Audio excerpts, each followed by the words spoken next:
Esprit de Dieu, le commandant de ma vie. Alléluia. Est-ce que tu peux acclamer le Seigneur? Acclame, acclame, acclame, acclame, acclame, acclame, acclame.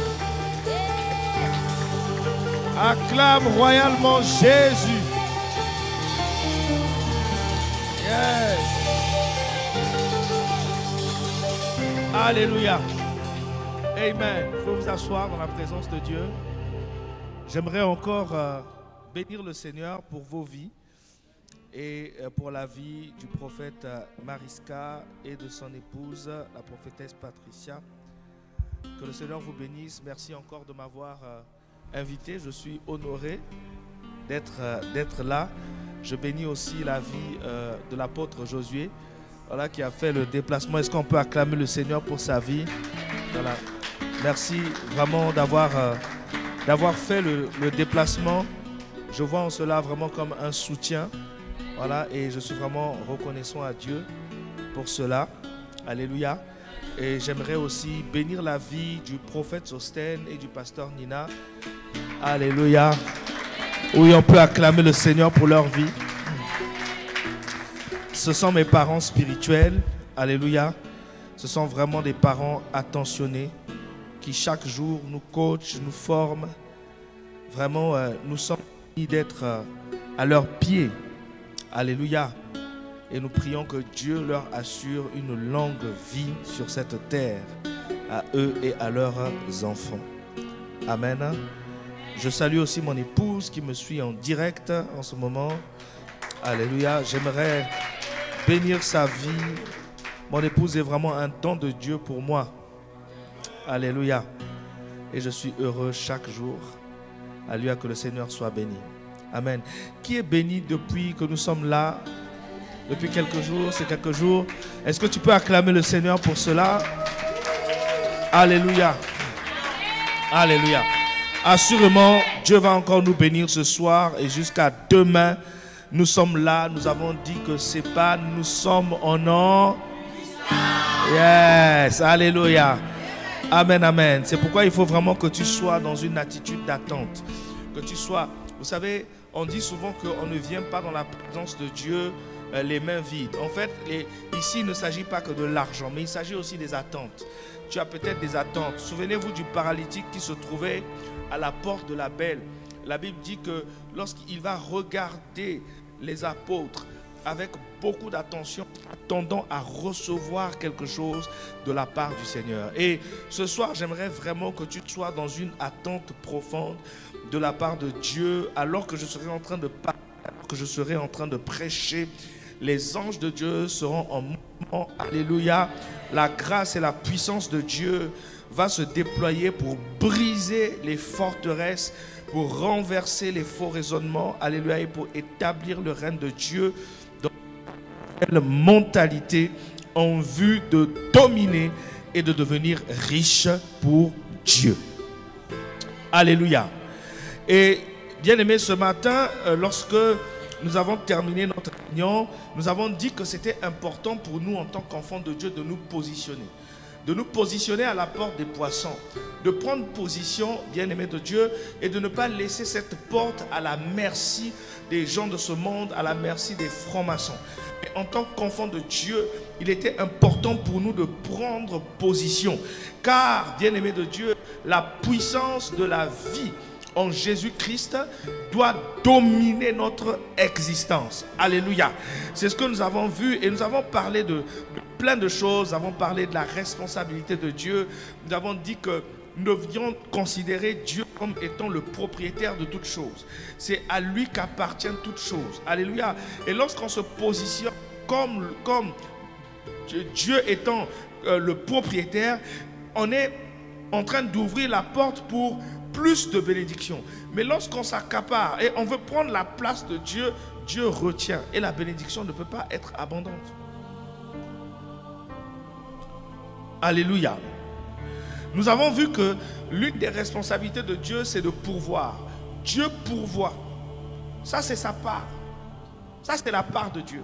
S'il se trouve que tu es dans le manque aujourd'hui, il se trouve que tu es dans une situation financière difficile et quelconque. J'aimerais te dire que ta part, ce n'est pas de pouvoir. C'est de la part de Dieu de pouvoir. Ça fait partie de ses responsabilités.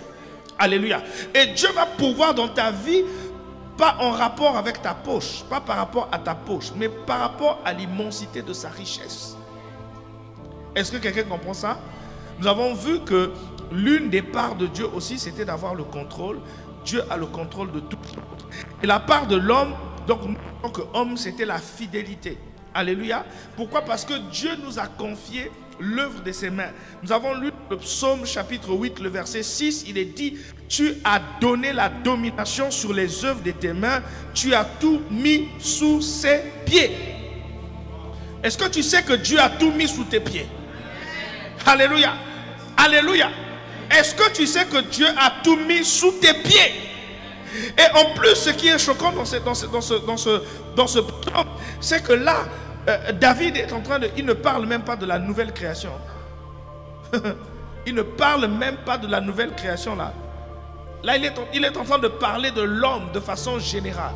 À combien plus forte raison l'homme nouveau, celui qui a reçu la nouvelle vie. Nous avons lu ce verset de Romains 5, 17 dans la version parole vivante, où nous avons vu que la mort avait pris le pouvoir, mais que par la mort de Jésus-Christ à la croix et sa résurrection, nous avons récupéré le pouvoir. Alléluia. Amen. Alléluia. Dans 1 Corinthiens 4, le verset 2, nous avons dit du reste, ce qu'on demande des dispensateurs, dans d'autres versions, on dit des administrateurs, donc des gérants. Alléluia. Tu es gérant des biens que Dieu t'a confiés. Alléluia. Le travail que Dieu t'a donné, tu en es le gérant. L'argent que Dieu t'a donné, tu en es le gérant. Donc tu ne peux pas en faire ce que tu veux. Alléluia. Alléluia. Donc la Bible dit, du reste, ce qu'on demande des administrateurs, c'est que chacun soit trouvé fidèle. Luc 16, le verset 12 dit, et si vous n'avez pas été fidèle dans ce qui est à autrui, qui vous donnera ce qui est à vous? Ce qui est à autrui, c'est même ton travail. Le problème, c'est que même au travail, tu es en retard, tu es un grand retardataire reconnu, tu donnes toujours des raisons, tu n'es pas fidèle même dans le travail de César. La Bible dit, si tu n'es pas fidèle dans ce qui est à autrui, on dit ce qui est à autrui, qui va te donner ce qui est à toi? Alléluia. Bien-aimés, ce sont des principes. Je vous ai expliqué hier, bien-aimés, hier matin, à la nuit de prière, que Dieu a créé le monde par miracle. Mais le monde ne fonctionne pas avec des miracles. Le monde fonctionne avec des principes. Et ce sont les principes qui perpétuent le miracle. Si tu veux vivre, bien-aimé, la vie de Dieu, tu veux vivre des miracles dans ta vie, tu veux exceller avec Dieu, tu dois apprendre les principes et les lois qui gouvernent le monde spirituel. Est-ce que quelqu'un comprend cela? Donc si tu es fidèle dans ce qui est à autrui, Dieu te donnera ce qui est à toi. Je vous assure, fais bien ton travail séculier. Fais-le bien.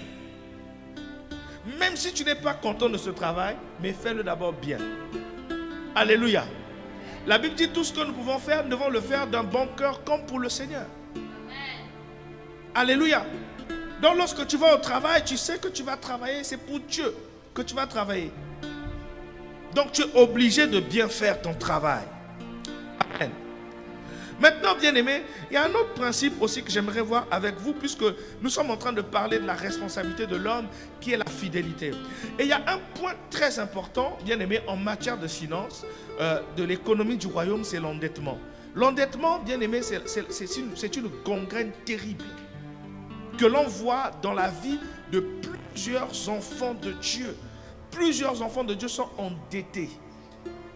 Mais quand on dit endettés, bien aimé, ce sont des dettes qui viennent les empêcher d'être dans la paix, de vivre avec sérénité, même avec le peu qu'ils gagnent. La Bible dit quoi dans la Bible dit, Proverbe 22, le verset 7, la Bible dit, le riche domine sur le pauvre, et celui qui emprunte est l'esclave de celui qui prête. C'est une réalité. Hein? Oui. Lorsque tu empruntes, tu es l'esclave de celui qui prête. C'est vrai. Écoutez, je vais vous choquer un peu. Hein. Même lorsque tu achètes une maison, ah, je viens d'acheter ma résidence principale. J'ai acheté ma résidence principale. Fais seulement 2 mois ou 3 mois, tu ne payes pas. Tu te rendras compte à qui appartient la maison. Tu te rendras compte qu'en réalité, même la maison, elle ne t'appartient pas. Elle appartient à la banque. Est-ce que vous comprenez ça? Alléluia. Là, je suis en train d'illustrer ce verset. C'est-à-dire qu'on est esclave de celui qui prête. C'est pourquoi il faut éviter les prêts. Les seuls prêts que nous autorisons, les seuls prêts que moi aussi j'autorise, et peut-être la parole de Dieu aussi, ce sont des prêts qui vont vraiment être utiles. Ok? Par exemple, tu investis pour un retour d'investissement. Est-ce que quelqu'un comprend ça? Ok? Tu fais un prêt pour investir sur un projet concret. Acheter sa résidence principale, oui. On peut emprunter justement pour sa résidence principale. Parce qu'on sait que lorsqu'on vit quelque part ou lorsqu'on a des activités, on a besoin d'avoir un toit. On a besoin d'avoir un toit où tu sais que tu habites chez toi et tu es en paix. Alléluia. Tu te dis pas qu'il y a quelqu'un où le bailleur, il va venir me sortir du jour au lendemain, il va me chasser de la maison.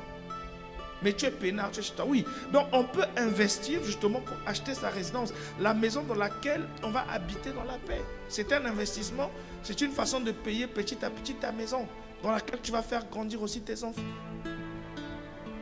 Alléluia. Mais n'allez pas souscrire des prêts, bien aimés, pour des choses que vous pouvez acheter cash. Alléluia. À un moment donné, vous avez la possibilité de vous organiser pour mettre de côté lorsque vous voulez acheter quelque chose. Et c'est même mieux d'acheter cash que d'hypothéquer vos revenus. Nous avons vu que le salaire ne vous appartient pas.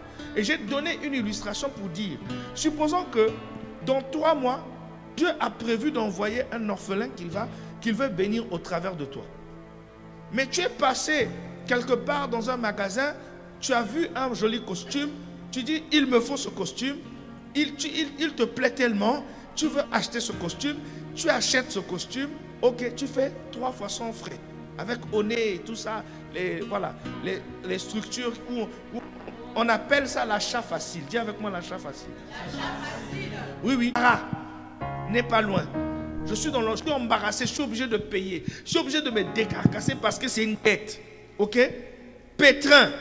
Ah, je suis dans le pétrin. Assujetti, esclave. Bien-aimé, ce sont des mots qui impactent même notre relation avec Dieu.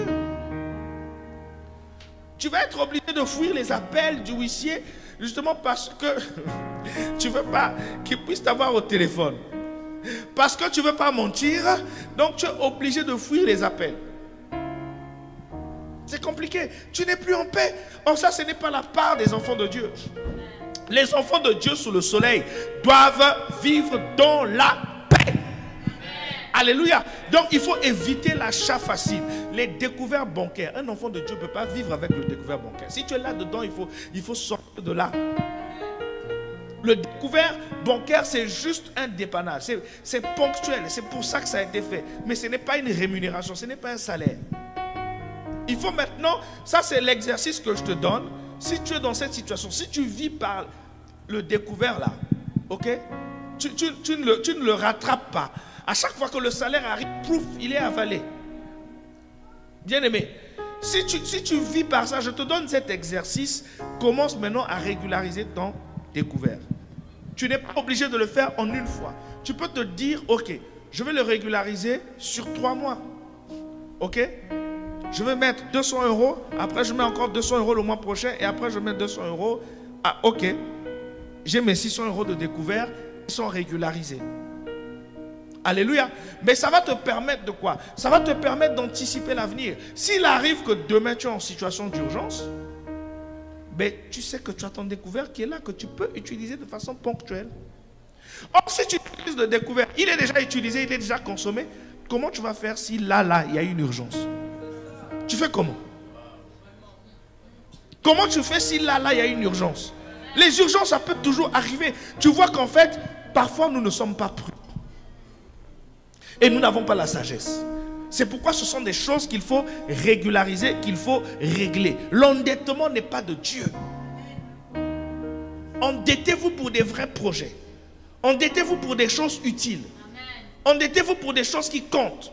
Mais les petits crédits à la consommation, là, il faut arrêter ça. Il faut arrêter ça. Est-ce que quelqu'un comprend de quoi je parle? Alléluia. Je vous assure, commencez à assainir vos finances. Commencez à assainir vos finances. Jésus, pour faire la multiplication des pains, il a dit, faites-les asseoir par rangées de 5 sur de l'herbe verte. Lorsqu'ils se sont assis, la multiplication est arrivée. Pourquoi? Parce qu'il y avait de l'ordre. C'était structuré. Dieu ne bénit pas dans le désordre. Dieu bénit dans l'ordre. Est-ce que quelqu'un comprend de quoi je parle? Toujours justement dans la part de l'homme qui doit rester fidèle. Cette fidélité implique aussi ce qu'on appelle l'honnêteté absolue. Un enfant de Dieu ou un entrepreneur doit être honnête. Il faut être honnête. Ne soyez pas dans le faux.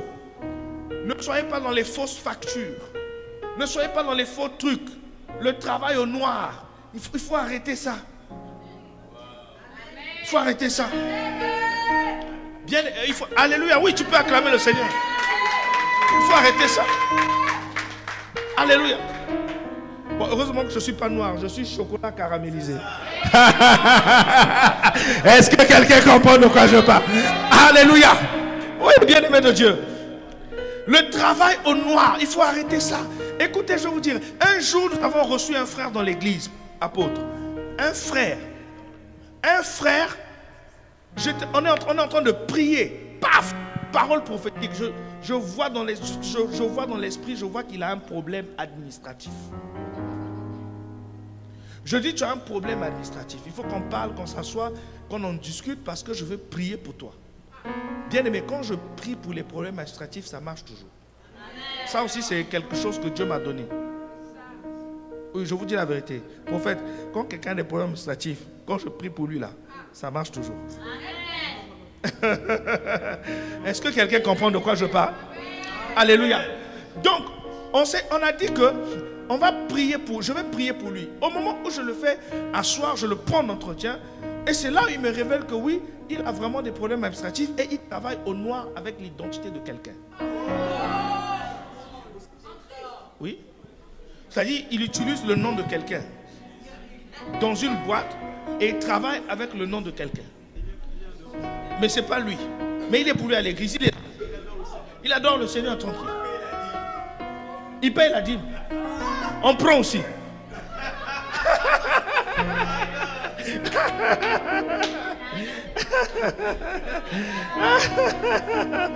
Est-ce que quelqu'un comprend de quoi je parle? Alléluia. Alléluia. Bien-aimé, apôtre. Et quand je parle avec lui, je lui dis, en fait, pourquoi vous êtes comme ça? Je lui ai dit, je vais te donner une solution qui va te permettre de travailler en toute légalité en France sans papier. Amen. Ça là, ça c'est une doc. Ça c'est un coaching. Je ne peux pas le dire publiquement. En fait, je ne peux pas le dire publiquement. Coupe, je le dirai à votre pasteur. Coupe. On veut le carreau. Je le dirai à votre pasteur. On veut le carreau. Légalement. Hein? On veut le carreau, prophète. Légalement. Je dis, pourquoi vous faites des choses comme ça? Venez voir les experts. Est-ce que quelqu'un comprend de quoi je parle? Amen. Alléluia. Un enfant de Dieu doit être honnête. Dans tous les pays, ça fonctionne. Il y a toujours une brèche. Mais ce sont les experts qui connaissent les brèches. Je vais te dire ça. Tu vas voir que c'est très simple. C'est quelque chose peut-être même que tu connais. Hein? Est-ce que quelqu'un comprend de quoi je parle? Amen. Je lui ai donné la doc. J'ai dit c'est gratuit. J'ai dit c'est gratuit. Tu peux me mettre le fond sonore de la chanson qu'on a chantée hier là. Il dit je vois quelque chose va se passer ou quelque chose comme ça. Hey!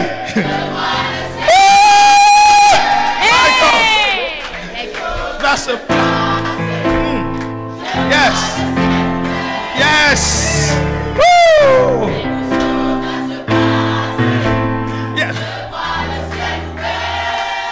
que tu peux acclamer le Seigneur? Alléluia. Tiens, viens. Tiens, viens. Passe au piano, passe au piano. Je sais que tu es fatigué. Mais passe au piano là, s'il te plaît. Alléluia. Bien-aimé, je vais te donner la doc. Ça là, ça reste bien au froid. Bien. Hein? Mais bien-aimé, Dieu nous a bénis pour que nous puissions bénir les autres. C'est pour ça que Dieu nous a suscités. C'est pour ça que Dieu nous a donné l'intelligence. Prophète, un jour, j'étais en train de dormir. J'étais dans un programme de jeûne et de prière. Je venais d'arriver dans ce pays. Je priais. Je voulais que Dieu me montre, me parle. Bien-aimé, pendant 40 jours de jeûne et prière, je prie, bien-aimé de Dieu, je ne vois rien. Vous savez, il y a des moments comme ça. Tu es en train de prier, mais tu sens que il n'y a rien. C'est fermé, ces trucs. Prophète, je suis en train de prier le Seigneur. Je prie. Pendant 40 jours, rien, c'est sec. Ça, vraiment, je dis Seigneur, qu'est-ce qui se passe? Je mets quand même, je lis la parole, je persévère, je médite, je prie, je reste discipliné. Le 40e jour, je dis bien le 40e jour, dans la nuit, ça se passe à 3 heures du matin, alors que je suis en train d'intercéder. Mais je suis dans une intercession terrible. Je suis en pleine extase dans l'intercession. Mes yeux s'ouvrent. Je vois un truc bizarre qui me regarde comme ça dans les yeux. Je dis, qu'est-ce que c'est? Donc même dans le... c'est vraiment une vision authentique. Je vois comme je dis, mais qu'est-ce que c'est? Qu'est-ce que c'est? My God! Je me suis dit, après, je pose la question au Saint-Esprit, mais qu'est-ce que tu me montres? Et je suis dans la prière, mais ça se passe en une fraction de seconde. Bien aimé, je vois comme ça, elle bouge la tête comme ça. Je vois les cheveux. Papa. Et là, mon esprit tilt. Mon esprit tilt. Je regarde, je dis, mais je connais cette image. Je connais cette femme qui a des cheveux. Elle fait partie des réfugiés de l'administration française. Elle s'appelle la Marianne. My God! Je ne savais pas qu'elle s'appelait la Marianne. C'est-à-dire que là, je vois seulement les cheveux, je reconnais l'image. Et le Seigneur me dit, Raden, tout le temps que tu seras dans ce pays, je te donne autorité sur tout ce qui est administratif dans ce pays. Que ce soit dossier bancaire, que ce soit dossier titre de séjour, que ce soit quand je touche, ça doit prospérer. Je vous dis la vérité, bien-aimé. C'est là maintenant que je vais chercher maintenant l'histoire, cette histoire de la main. Vous savez comment on l'appelle? Oui, vous savez comment on l'appelle l'autre? On l'appelle la mère nourrice. C'est pourquoi vous allez voir beaucoup de gens sont attachés à la CAF là. Ils sont là, ils vivent que de la CAF. Ils sont là toujours. C'est la bien-aimée. Elle vous nourrit, vous ne vous rendez pas compte. Vous ne voulez pas aller travailler. Vous ne voulez pas développer vos activités. Vous êtes esclave là en train d'attendre des petits revenus de la CAF. Même si ça aide, on comprend que ça peut aider. Je ne dis pas que n'ayez pas la CAF, non. C'est pas ce que je suis en train de dire. Mais à un moment donné, il faut qu'on arrête. Les gens ne veulent pas aller travailler. Ils attendent que les avantages sociaux. Bien aimé, c'est un esprit. C'est un esprit d'esclavage. Les gens ne veulent pas aller travailler. Ils attendent que les avantages sociaux. Il faut que ça s'arrête. Et ce sont des choses qu'on ne doit pas trouver au milieu des enfants de Dieu. Est-ce que quelqu'un comprend de quoi je parle? C'est pourquoi Dieu m'a donné autorité sur la pauvreté dans cette nation.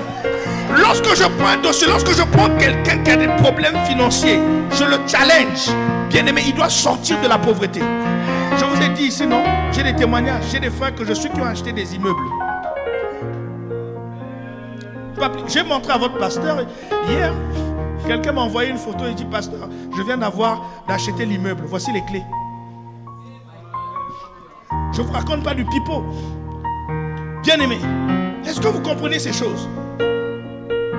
Oui, la Marianne, on l'appelle la mère nourrice.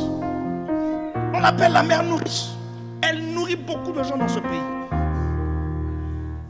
C'est un esprit. Après, ok, les athées, moi je m'en fous. Ils ne peuvent pas comprendre les choses spirituelles. Ils ne peuvent pas comprendre les choses spirituelles. Ils ne comprennent pas les choses spirituelles. Ils ne comprennent pas les esprits qu'il y a derrière. Bien aimé, cet esprit-là, c'est un esprit puissant qui maintient les gens dans l'esclavage et dans la précarité. Les gens sont toujours obligés de regarder. Les gens ils sont comme muselés dans leur tête. Ils n'ont plus la possibilité. La créativité disparaît. Ils n'ont plus le courage d'aller créer. Ils sont là au RSA. Ils sont là. Oh, il faut que ça s'arrête. Il faut que ça s'arrête. Ce sont des choses qu'on ne doit pas trouver, bien aimé, dans la vie des enfants de Dieu. Est-ce que quelqu'un comprend de quoi je parle? Alléluia.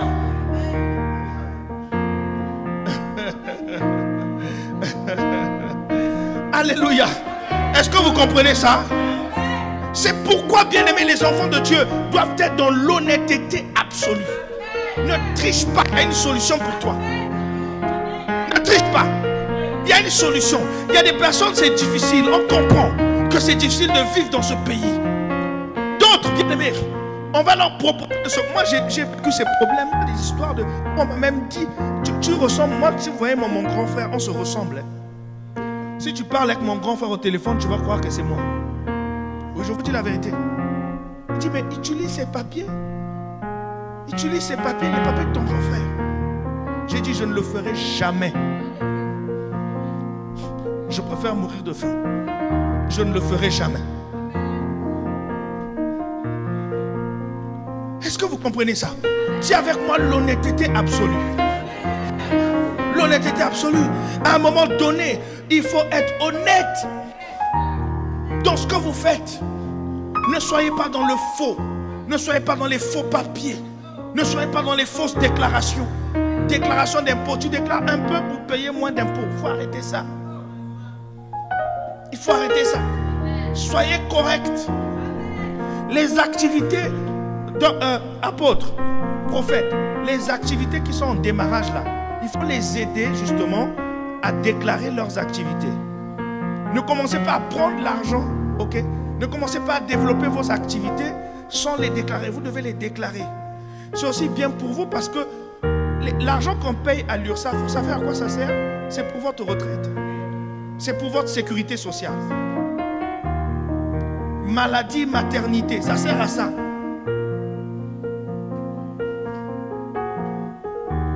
Donc c'est pas qu'on veut vous prendre l'argent pour prendre l'argent. Après il y a des formes juridiques qui existent, justement qui vont être, voilà, un peu plus avantageuses, plus soft en fonction du projet qu'on a. Vous êtes en SAS par exemple, tant que vous n'avez pas de revenus, tant que vous n'avez pas pris, vous ne payez rien en termes de contribution sociale. Par exemple. Donc, et ça justement, ce sont les conseils. Voilà, qu'on va vous apporter justement pour vous aiguiller. Mais déclarez. Le travail au noir, ce n'est pas de Dieu.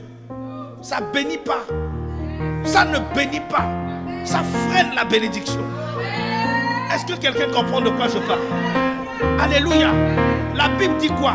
La Bible parle de... C'est Jésus qui dit, le prince de ce monde arrive, mais il n'a rien de lui en moi. Rien. Alléluia. L'autre chose justement par rapport à la part de l'homme, c'est le conseil. Vous devez aimer le conseil. Les projets échouent faute de conseil. Vous devez aimer le conseil. Alléluia. La Bible dit quoi? Deux valent mieux qu'un.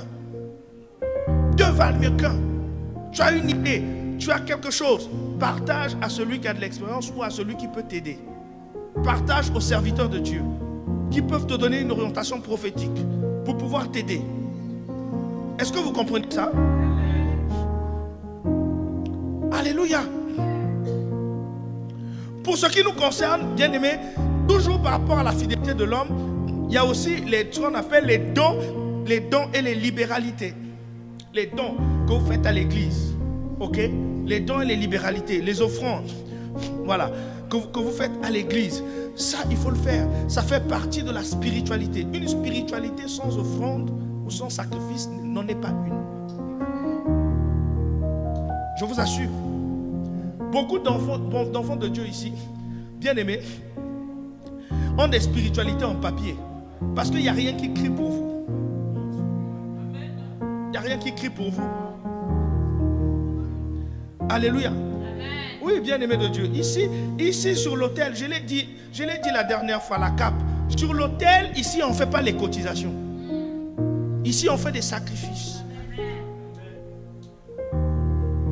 Et la qualité de ton sacrifice se détermine par ce qui reste, pas par ce que tu donnes, pas par le montant. La qualité de ton sacrifice se détermine par ce qui reste, pas par ce que tu donnes. Je prends un exemple. Supposons que ma soeur, elle donne en offrande 10 000 euros. Et moi, je donne 100 000 euros. Ah, on va dire que le pasteur a beaucoup donné. Il a donné 100 000 euros. C'est pas comme ça que ça fonctionne, en fait. Si moi, en donnant 100 000 euros, il me reste 1 million d'euros, je n'ai rien fait. Mais si toi, en donnant 10 000 euros, il te reste que 500 euros, tu as fait un sacrifice. Donc la qualité de ton sacrifice ne se détermine pas par le montant, mais par ce qui reste. Ça fonctionne par soustraction, pas par addition. C'est Dieu qui va additionner. L'homme n'a pas la capacité d'additionner. C'est Dieu qui va additionner, qui va multiplier. Est-ce que quelqu'un comprend de quoi je parle? Alléluia. Peu importe le type de don que vous faites, si vous faites un don et que vous considérez, bien aimé, que c'est à Dieu que vous êtes en train de donner, vous êtes en train de faire un acte d'adoration. Alléluia. Est-ce que quelqu'un comprend de quoi je parle? Dans le cadre de la fidélité, dans le cadre de la responsabilité de l'homme, il y a aussi ce qu'on appelle l'investissement. Dis avec moi l'investissement. C'est une autre clé. Tu ne peux pas devenir riche si tu n'investis pas. C'est pas possible. C'est pas possible. Même si tu as un bon salaire, si tu ne l'investis pas, tu ne peux pas devenir riche. Le salaire ne peut pas t'enrichir. Pas possible. Le salaire va être un tremplin pour t'enrichir. Mais le salaire ne peut pas t'enrichir. Le salaire va être pour te permettre de t'organiser et investir. Donc l'investissement, c'est quelque chose de très important. Et j'aime dire quelque chose de très important. C'est une erreur qu'on voit souvent. Un investissement, c'est pas seulement mettre de l'argent en bourse. Parce que dans la tête des gens, souvent, quand on parle d'investissement, en fait, ils pensent à mettre de l'argent en bourse. Non, c'est pas que ça. Ok? Le principe de l'investissement, c'est une dépense que tu fais, ok? Et qui va te rapporter pour plus tard. L'argent va te revenir. Donc en fait, tu mets de l'argent pour longtemps. C'est de l'argent qui va rester pendant longtemps. Ok? En comptabilité, les investissements, tout ce qui est IMO, ce sont des investissements. Pourquoi? Parce que ça a vocation à rester longtemps dans l'entreprise. D'accord? N'est-ce pas? Voilà. Parce que ça a vocation à rester longtemps dans l'entreprise. Donc, un investissement, c'est ce que tu mets pour avoir des flux futurs. C'est-à-dire que lorsque tu as de l'argent et que tu souscris, tu prends un prêt bancaire pour acheter une maison que tu vas faire louer, tu as investi. Parce que tu sais que derrière, les loyers vont te ramener quelque chose. Ok? Tu mets de l'argent dans une entreprise qui est en train de se développer. Il faut justement, pendant que justement je suis en train de parler, je pense à ça. Tu sais que tu as une optimisation fiscale que tu peux faire sur ta fiche d'imposition parce que tu as investi dans une start-up. Pense-y. Au moment de faire ta fiche d'impôt là, si vous avez déjà mis de l'argent, si cet argent vous l'avez mis en 2023 par rapport à l'entreprise dans laquelle avec vos collègues vous avez investi là, regarde, il y a des dispositions qui existent pour pouvoir optimiser justement ta fiche d'imposition sur 2024. Ok? Vous voyez, ça par exemple, un conseil. Donc si lui il ne sait pas, il va payer plein pot. Alléluia. Il y a des mécanismes qui existent pour ne pratiquement rien payer d'impôts. Nous on sait. C'est des choses qu'on connaît, ça c'est des choses de tous les jours. Je parle en présence de votre pasteur. Est-ce que quelqu'un comprend de quoi je parle? Investissement. Ecclésiaste 11, le verset 1 dit quoi? Il dit: jette ton pain à la surface de l'eau, car avec le temps tu le retrouveras. Jette ton pain à la surface de l'eau, car avec le temps tu le retrouveras. L'investissement. Elle achète un champ. Elle, du fruit de son travail, elle plante une vigne. La femme vertueuse. Du fruit de son travail, elle plante une vigne. Elle s'est organisée, elle a économisé et puis elle a planté maintenant une vigne. Qui est une activité plus importante que son travail et qui va lui ramener des revenus futurs, des revenus plus importants. Écoutez, bien aimé, il faut aspirer à avoir des gros revenus. Est-ce que quelqu'un comprend de quoi je parle? Ne pensez pas à petit. Bien aimé, vous devez avoir des gros salaires. Vous devez avoir des gros revenus. Vos entreprises doivent prospérer. Je le déclare au nom de Jésus. C'est votre part sous le soleil. Oui, bien aimé de Dieu. Vous devez avoir des gros revenus. Vous devez aspirer à ça. Arrête un peu les petits salaires. Ta référence, ce n'est pas le SMIC. Dieu ne t'a pas créé pour le SMIC. Est-ce que quelqu'un comprend de quoi je parle? Eh bien, mais ça ne dépend pas de moi, ça dépend de toi. Ça dépend de comment tu te positionnes. Est-ce que quelqu'un comprend ça? Et c'est possible. Alléluia. Parce que l'investissement va te permettre d'avoir des revenus supplémentaires. L'investissement va te permettre d'accroître tes revenus. Est-ce que quelqu'un comprend ça? Alléluia. Autre chose, là vraiment je suis en train de citer, vite fait, à cause du temps aussi. Autre chose, bien aimé de Dieu, par rapport à l'homme, par rapport à la responsabilité de l'homme. Bien aimé, c'est le travail. Dis avec moi le travail. Le travail. La Bible dit, bien aimé, que le précieux trésor de l'homme, c'est... Le précieux trésor de l'homme, c'est son travail ou l'activité. Le travail est un précieux trésor. Est-ce que vous savez que le travail brise la malédiction? Le travail, vous voulez que je développe? Le travail brise la malédiction. Je vais vous donner un exemple. Je vais vous donner un exemple. Peut-être même deux. Quand Isaac va bénir Jacob, qui devait recevoir la bénédiction? C'était Ésaü. Quand Ésaü va venir voir son père pour lui dire bénis-moi, il va lui dire trop tard. J'ai déjà béni ton frère.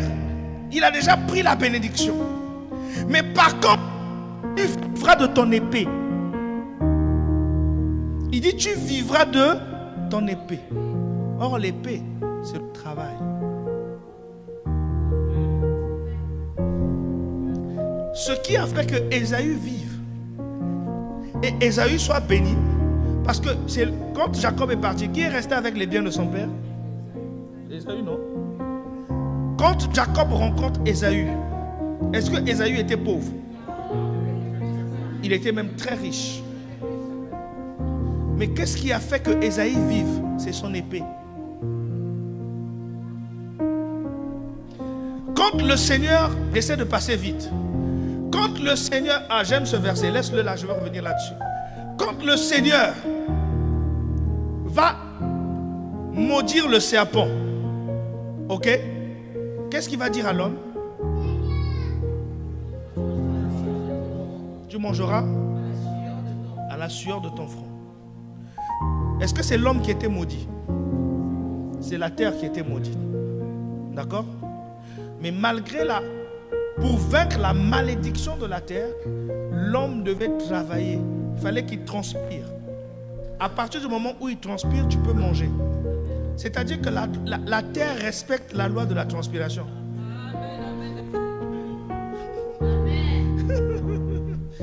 Est-ce que quelqu'un comprend de quoi je parle? La terre. Est-ce que vous savez qu'il y a une grâce de Dieu qui est attachée au labeur?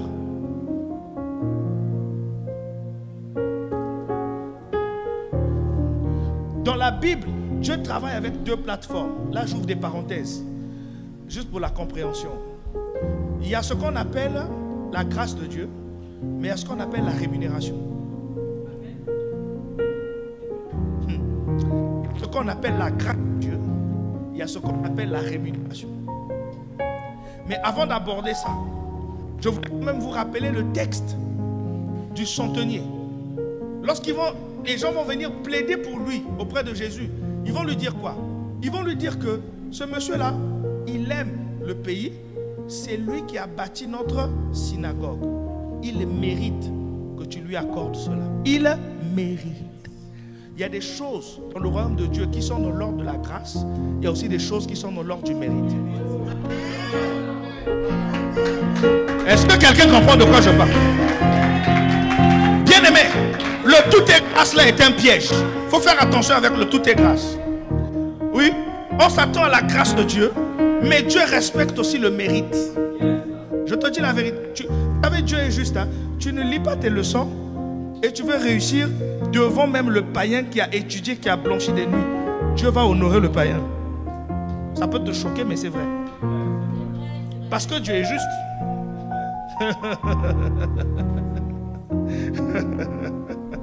Il n'y a pas de grâce pour les paresseux. Tu es paresseux, laisse tomber. Tu dis, Seigneur, ta grâce. Tu vas aller faire l'examen, tu vas échouer. Tu vas complètement échouer. Est-ce que quelqu'un comprend de quoi je parle? Prophète Martin, les gens cherchent la bénédiction. Les gens, on vous attend sur l'autel. Il y a des gens, hein, bien aimés. Il y a des gens sur l'autel ici. Hein, leur offrande parle. Hein. Il y a des gens sur l'autel, leur offrande parle. Je vous ai dit, ce n'est pas une question de montant. C'est une question de sacrifice. Donc, je reviens sur ce que je disais. Qu'est-ce que je disais? J'étais en train de dire que il y a la grâce, mais il y a aussi la rémunération. La Bible dit que Dieu est le rémunérateur de ceux qui le... La rémunération, c'est le salaire. Tout est grâce. Mais apôtre, tu es d'accord avec moi qu'à un moment donné, Paul, il a dit quoi? J'ai combattu le bon combat de la foi et la couronne de justice m'est réservée. Est-ce que ça c'est la grâce? Ça c'est quoi? C'est le mérite. Il a combattu le bon combat de la foi. À celui qui vaincra, on donnera un nouveau nom. Ça c'est la grâce. C'est le mérite. Écoutez, même moi quand on me dit oh non, Jésus il est venu, il est mort pour nos péchés. Et bien aimé, la Bible dit, en vue de la joie qui lui était réservée, il a accepté la souffrance, il a souffert l'ignominie. Jésus n'a pas souffert l'ignominie seulement pour te faire plaisir. Jésus a souffert l'ignominie parce qu'il y avait une récompense.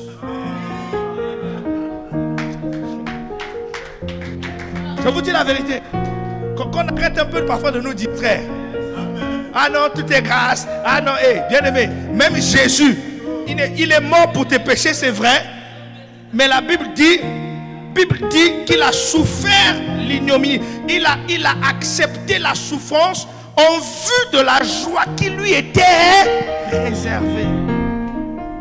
À un moment donné, les anges étaient découragés. Plutôt, Jésus était découragé en allant à la croix à Gethsemane. Les anges sont venus le fortifier.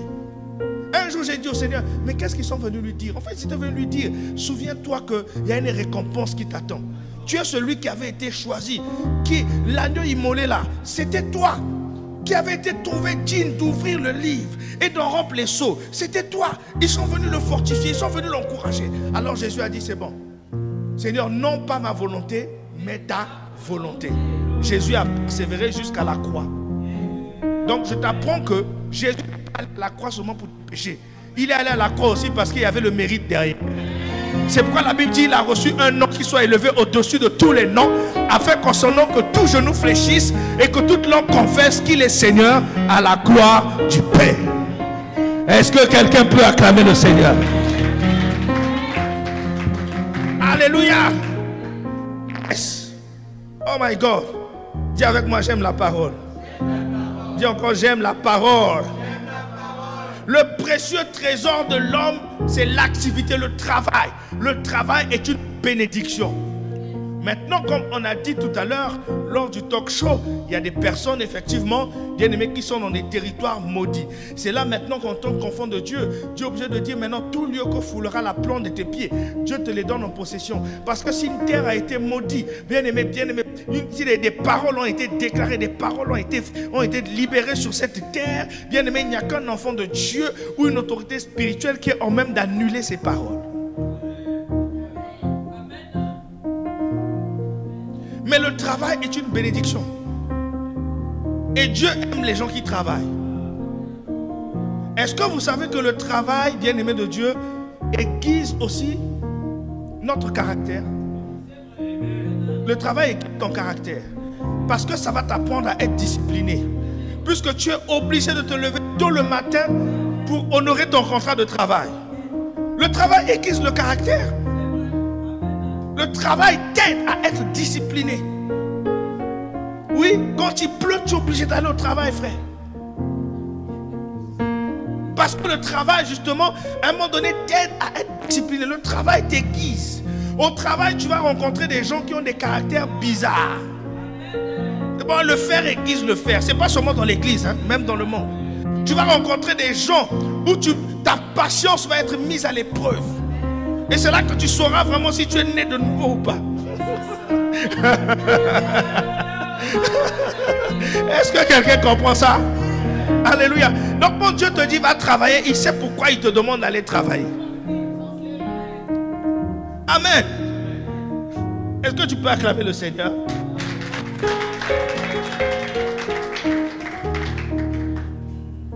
Alléluia. Autre chose, bien aimé, là vraiment j'ai cité. Vous savez, que chaque chose que je suis en train de citer là, c'est un séminaire.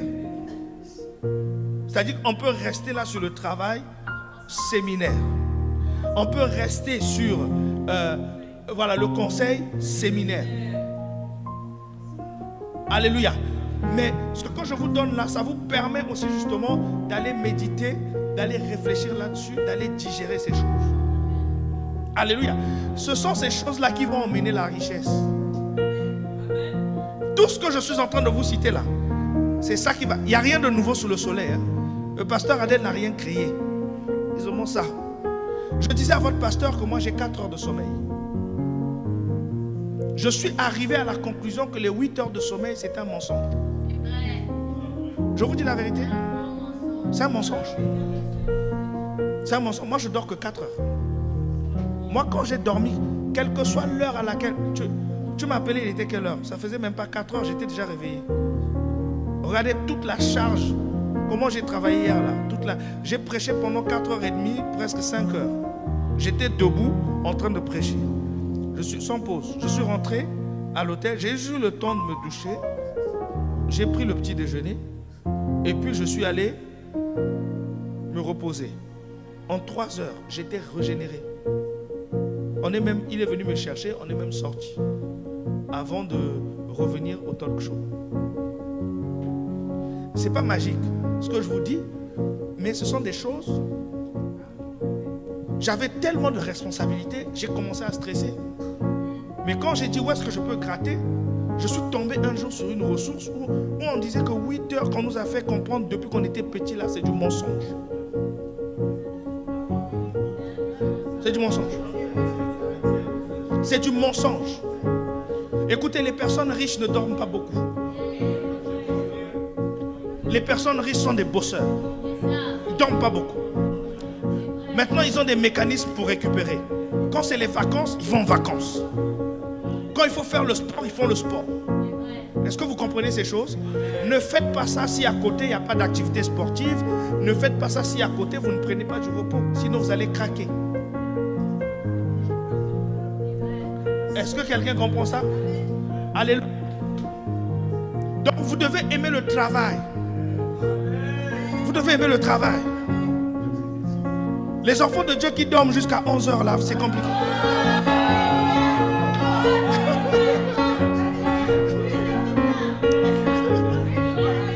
Tu peux pas. Tu peux pas. Est-ce que quelqu'un peut acclamer le Seigneur? Alléluia. Tu peux pas aspirer à être riche et dormir jusqu'à 11 heures. C'est pas possible. Jamais. Sauf si tu es en vacances. Sauf si tu es en vacances. Si tu es en vacances, oui. Au moins, on sait qu'on est dans un contexte. Mais je vous assure. Après, en fonction de l'âge, ça peut changer. D'accord? En fonction de l'âge, ça peut changer. D'accord? On peut prendre plus d'heures en fonction de l'âge. Est-ce que quelqu'un peut acclamer le Seigneur? Alléluia.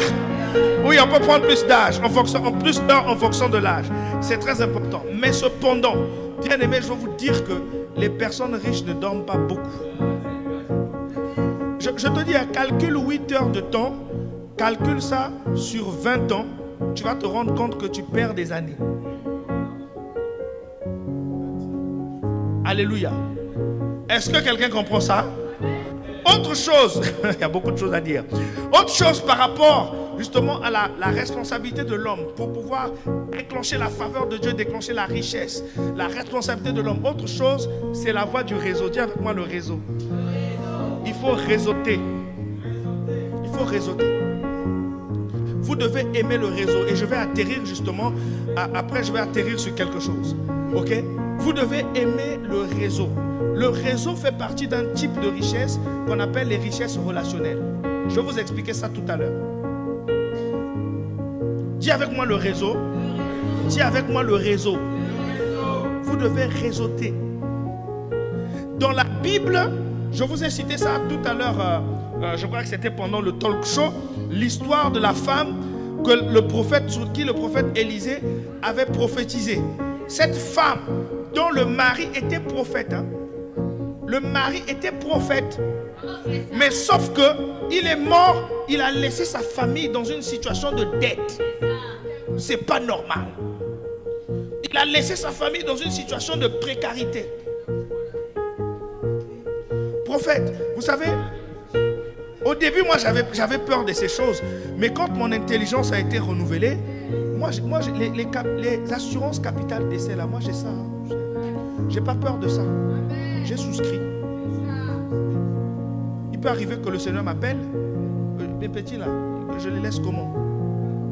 Je ne vais pas les tracasser à aller chercher l'argent et tout ça. Papa avait déjà fait. Oh. Hein?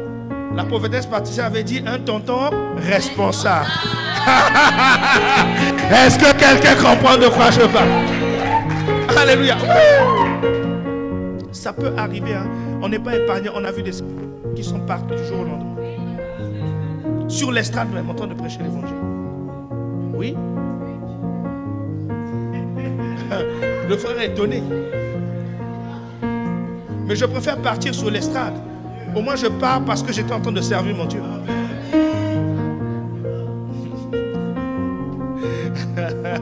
Apôtre Josué. Tu préfères être enlevé. Ok, donc soyons tous enlevés alors.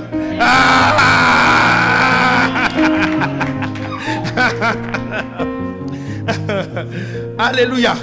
Dis avec moi le réseau.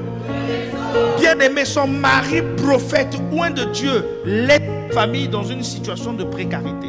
C'est pas normal. Ce n'est pas normal. Et les huissiers viennent maintenant prendre les enfants de cette femme, de cette veuve, pour aller travailler comme des esclaves. Heureusement que cette femme avait eu la grâce de tomber sur un prophète. Et là, ça confirme ce verset qui dit: confiez-vous en l'Éternel et vous serez affermis. Confiez-vous en ses serviteurs, les prophètes, et vous réussirez. Elle a vu le prophète Élisée. Elle a vu le prophète Élisée. Elle lui a expliqué le problème. Le prophète Élisée lui a dit: qu'est-ce que tu as? Qu'est-ce que tu as? Je vais te faire une révélation. Est-ce que tu sais que le miracle ne se produit jamais dans le vide? Le miracle se produit toujours sur la base de quelque chose. C'est pourquoi la Bible dit: à celui qui a, on ajoutera. Donc commence d'abord à voir ton entreprise et Dieu va ajouter. Est-ce que quelqu'un comprend de quoi je parle? Commence à avoir un salaire et Dieu va ajouter. Commence à avoir un revenu et Dieu va ajouter. Est-ce que quelqu'un comprend cela? L'argent, ça fonctionne comme ça. L'argent, oui, oui, il a pris dans la Bible. L'argent appelle l'argent, il a pris dans la Bible.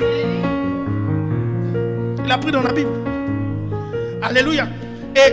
Et dans cette histoire, la Bible dit, 2 Rois 4, le verset 1 à 7, une femme d'entre les enfants, d'entre les femmes des fils de prophètes, cria à Élisée en disant, ton serviteur, mon mari, est mort, et tu sais que ton serviteur craignait l'Éternel.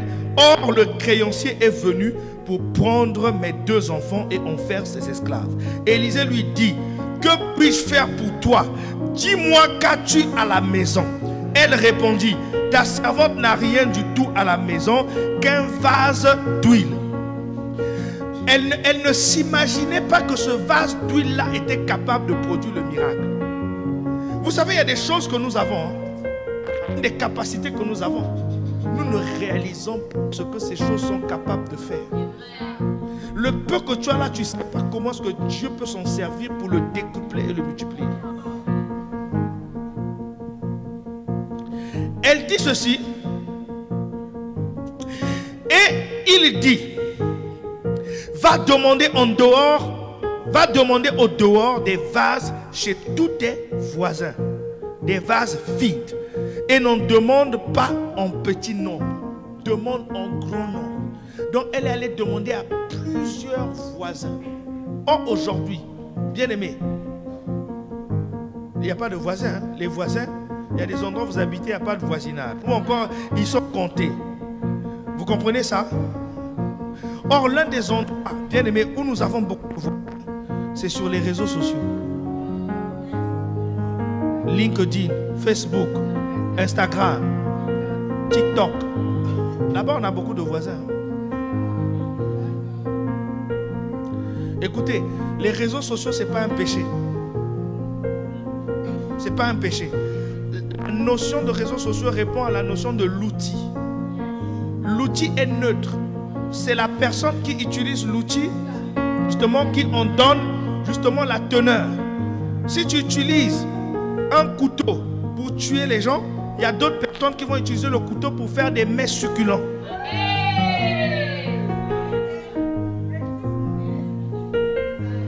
Simple comme bonjour. Alléluia. Donc c'est l'usage. Et le prophète va lui dire, va chercher des voies. Et il dit ceci, quand tu seras rentré, tu fermeras la porte sur toi et sur tes enfants, tu verseras tous ces vases et tu mettras de côté ceux qui seront pleins. Alors elle quitta, elle ferma la porte sur elle et sur ses enfants. Il lui présentait des vases et elle versait. Lorsque les vases furent pleins, elle dit à son fils, présente-moi encore un vase. Mais il lui répondit, il n'y a plus de vase. Et l'huile s'arrêta. Elle alla le rapporter à l'homme de Dieu et il dit, va vendre de l'huile et paye ta dette et tu vivras, toi et tes fils, de ce qui restera. Est-ce que vous comprenez ça? Donc, elle a utilisé un réseau pour pouvoir avoir des vases. Les réseaux aussi, parfois, ça sert à ça. Les réseaux professionnels, par exemple. Moi, je suis dans un réseau des experts comptables. Ce sont des vases. Vous savez, au niveau de l'expertise comptable, bien aimé, on n'a pas tous les mêmes compétences. Il y en a de ceux qui vont être forts dans un domaine précis, d'autres dans un autre. Vous comprenez? Donc, on est des vases. De sorte que s'il y a besoin d'une compétence, tu vas prendre dans le réseau. S'il y a besoin d'une ressource, tu vas prendre dans le réseau. Est-ce que vous comprenez ça? Bien aimé, le réseau apporte la richesse. Vous n'avez pas idée. Beaucoup d'entre vous, bien aimés ici, vous n'êtes même sur LinkedIn. Même LinkedIn, réseau professionnel. Vous êtes sur LinkedIn.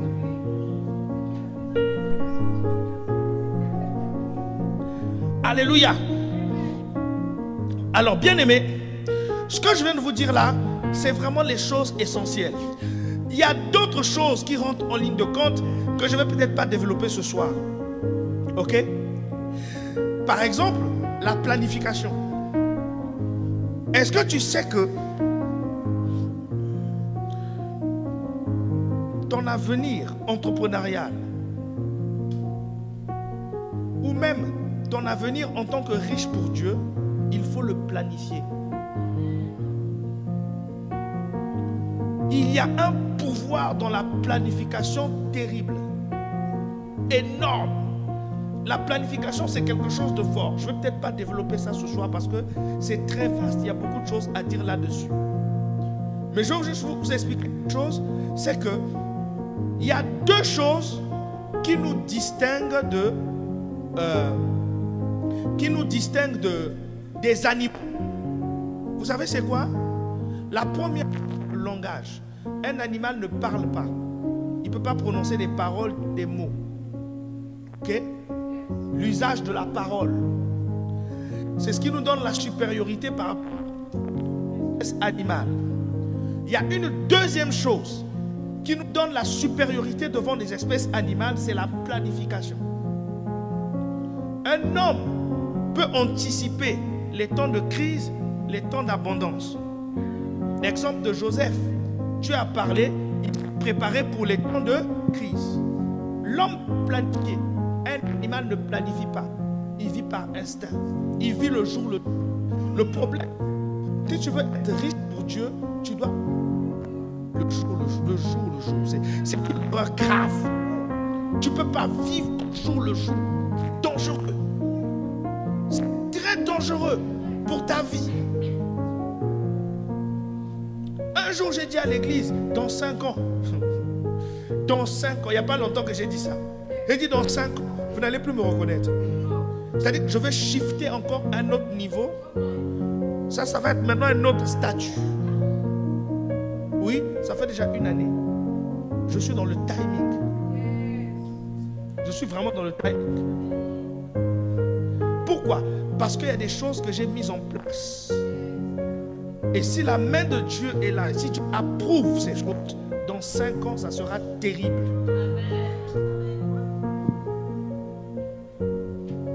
C'est pourquoi vous devez apprendre à planifier. Planifiez votre richesse. Sinon, c'est d'autres personnes qui vont planifier sur vous. Planifiez. Dans 5 ans, qu'est-ce que je deviens? Dans 5 ans, je fais quoi? Est-ce que je continue à être là en train de trimer, de patauger? Dans 1 année, dans 2 ans, qu'est-ce que je fais? Dans 3 ans, je serai à quel niveau? Au niveau de mes finances. Dans 5 ans, je passe à quelle étape? C'est maintenant qu'il faut planifier. La planification. Dis avec moi la planification. Tu dois apprendre à planifier. Bien aimé. Tu dois apprendre à planifier. Ok? Alors, j'aimerais, bien aimé, ouvrir une parenthèse. Ça va être une grosse parenthèse sur la richesse. Puisque nous vous donnons toutes ces choses. On veut devenir riche pour Dieu. C'est l'objet de notre thème, n'est-ce pas? Je peux encore prendre 15 minutes? Hein, prophète? Je peux prendre 15 minutes?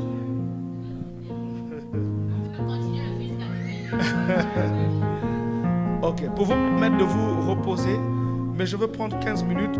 Je vais vous expliquer, parce qu'on parle de richesse, c'est vrai, mais parfois ça peut paraître encore flou dans la tête de plusieurs personnes. Je vous disais que, bien aimé, la richesse, c'est pas l'argent, c'est pas d'abord l'argent physique. La richesse, c'est pas d'abord l'argent physique. La richesse, bien aimé, c'est une possession. Dis avec moi une possession. Dis avec moi une possession.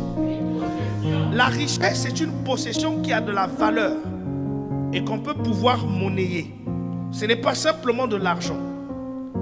La richesse, bien aimé, c'est une possession qui au départ peut être immatérielle, mais qui a la capacité, bien aimé, elle a la capacité en fait d'emmener à manifestation les richesses matérielles.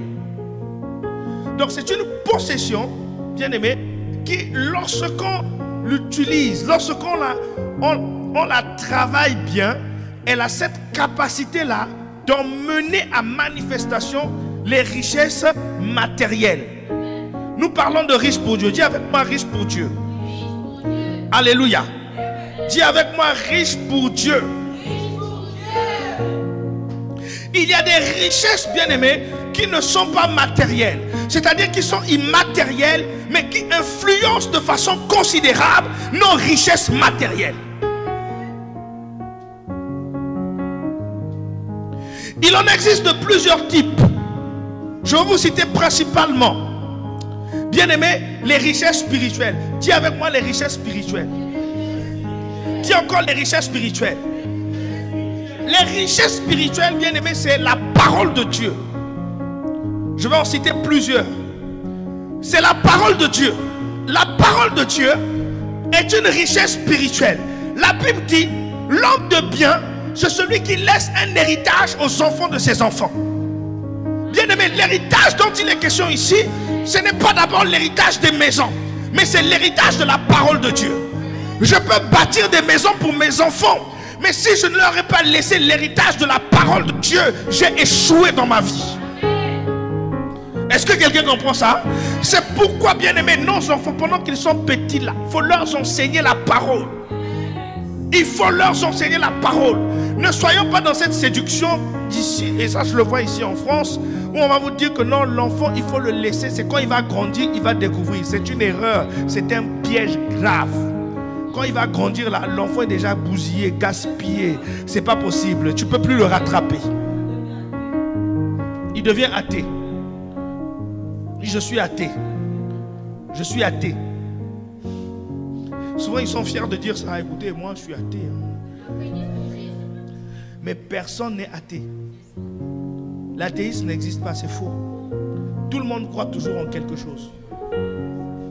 Oui, bien aimé, même dans ta voiture là, prophète, est-ce que tu sais que le feu orange qui s'allume dans ta voiture là, tu crois en ça, hein?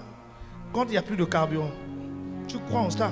Parce que c'est la voiture qui te dit qu'il n'y a plus de carburant. Donc tu crois que ce que la voiture dit, parce que tu as vu le voyant. Lorsque tu vois le feu rouge, pourquoi tu t'arrêtes? Parce que tu sais que si tu passes, une autre voiture va passer de l'autre côté. Mais pourtant, tu te dis, tu pouvais dire là aussi que tu es athée. Tu ne crois pas. Toi, tu crois en rien. Bon, ok. C'était une parenthèse. Donc, la parole de Dieu est un héritage. Et nous devons laisser à nos enfants, bien aimés, le véritable héritage, qui est l'héritage de la parole de Dieu. C'est dans la parole de Dieu que tu vas retrouver les promesses. C'est dans la parole de Dieu que tu vas retrouver ce que Dieu a dit sur ta vie.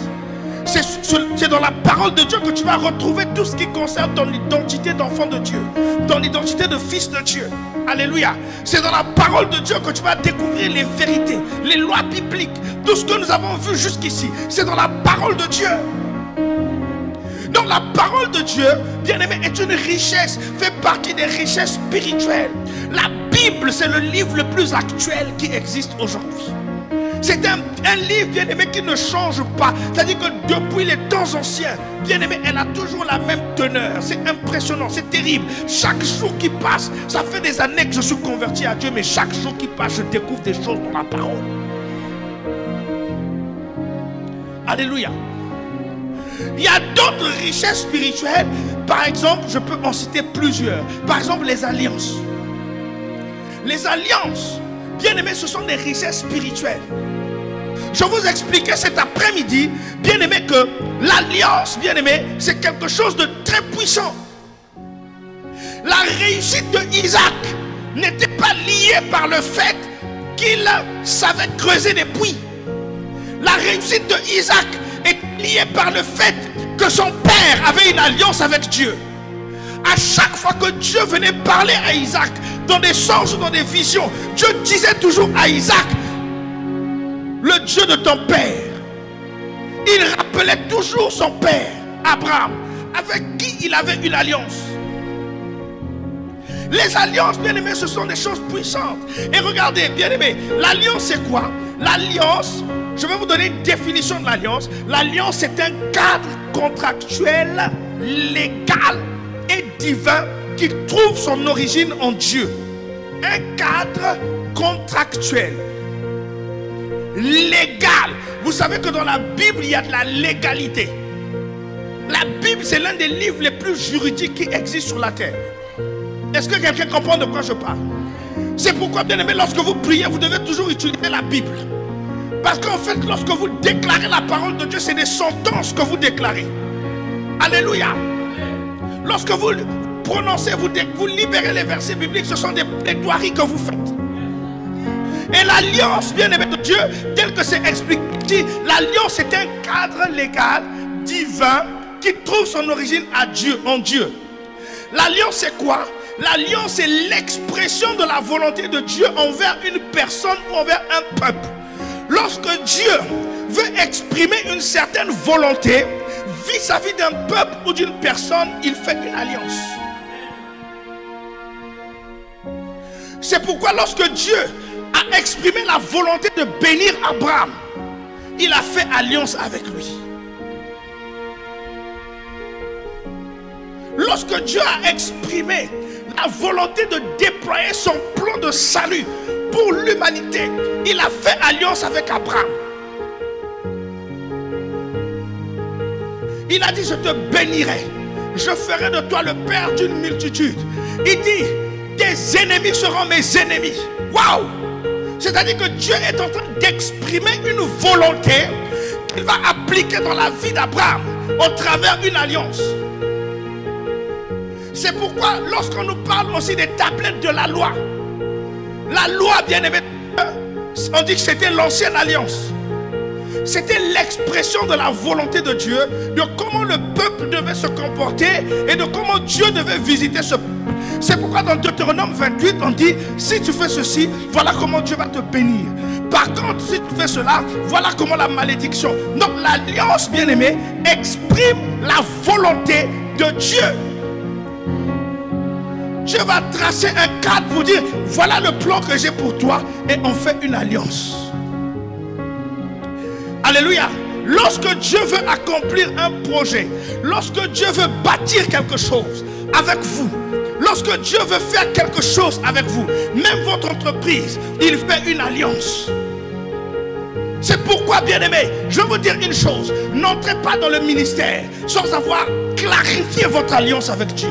N'entrez pas dans les affaires sans avoir clarifié votre alliance avec Dieu. Est-ce que quelqu'un comprend de quoi je parle? Alléluia. Écoutez mes bien-aimés, lorsque je me tiens ici et que je vous parle de ces choses, lorsque je parle des affaires, je sais sur quoi je suis assis. Je sais ce que Dieu m'a dit. Je sais ce que Dieu m'a dit. Je ne viens pas parce que c'est le pasteur Adèle. Je sais ce que Dieu m'a dit. Est-ce que quelqu'un comprend de quoi je parle? Alléluia. L'alliance est une richesse spirituelle terrible. Lorsque Dieu veut faire quelque chose avec quelqu'un, c'est valable dans le ministère, c'est valable aussi dans les entreprises, c'est valable dans l'entrepreneuriat. Je te donne une clé. Bien-aimé, ne crée pas ton entreprise sans avoir fait une alliance avec Dieu. Si tu ne l'as pas encore fait, ou si d'aventure ton entreprise existe déjà et que tu l'avais déjà créée, je viens te dire, c'est possible de repartir à Dieu pour dire que maintenant que nous sommes dans cette conférence, je fais alliance avec toi. Souvenez-vous de ce couple dont je vous ai parlé ce matin. Ce couple qui n'avait pas compris que les biens qu'ils avaient appartenaient à Dieu. Lorsqu'ils ont compris, ils ont voulu matérialiser l'alliance. Ça, c'était un acte prophétique. Ils ont listé tous leurs biens. Ils sont venus voir pasteur. Nous te mettons comme étant le témoin de ces choses. Parce que nous faisons alliance avec Dieu. À partir d'aujourd'hui, nos biens appartiennent à Dieu.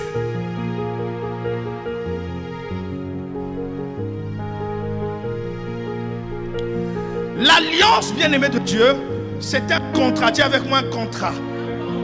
C'est un pacte qui est conclu entre deux personnes ou plusieurs parties, incluant des engagements réciproques, lesquels engagements tiennent lieu d'obligation. Lorsque vous êtes dans une alliance, bien-aimé, vous êtes engagés l'un de l'autre.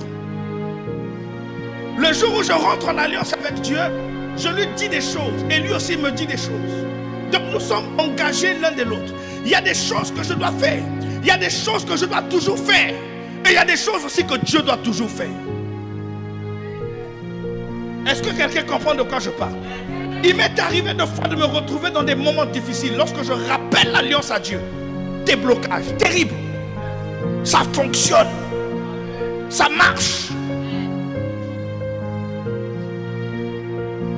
Dis avec moi l'alliance. Dis avec moi l'alliance. Dis avec moi l'alliance. L'alliance est quelque chose de très puissant. C'est pourquoi je vous disais que quelquefois nous manquons Dieu. Parce que quand tu es en alliance avec quelqu'un, les actifs deviennent les actifs de Dieu et ces actifs deviennent les tiens.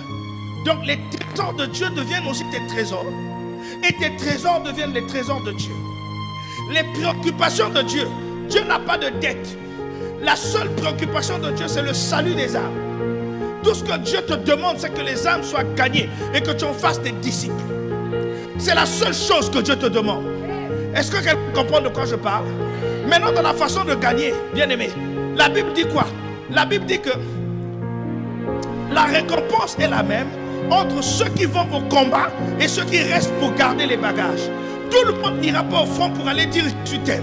Il y a des gens que Dieu va positionner qui sont appelés pour aller dire « je t'aime ». Il y a d'autres qui vont rester derrière les caméras. Est-ce que quelqu'un comprend de quoi je parle? Il y a d'autres qui vont prendre de leur argent et qui vont mettre pour la mission, pour que l'évangile soit prêché. Est-ce que quelqu'un comprend de quoi je parle? Et la Bible dit quoi? Que la récompense est la même entre celui qui va sur le champ de bataille et celui qui reste pour garder les bagages. Est-ce que quelqu'un comprend de quoi je parle? Alléluia! La récompense est la même. Mais on observe un certain complexe. Tout le monde veut prêcher. Tout le monde veut prendre le micro. Bien aimé, ce n'est pas un privilège que de prêcher. Je suis désolé. Bien aimé, c'est une responsabilité. Parce que ceux qui prêchent seront jugés plus sévèrement que ceux qui ne le font pas. Et ce qui est merveilleux, c'est que Dieu dit quand même que la récompense sera la même entre celui qui est au front et celui qui reste pour garder les bagages. Waouh! Quelle grâce! Ça veut dire que dans la maison de Dieu, tous nous avons l'opportunité d'entrer en alliance avec lui.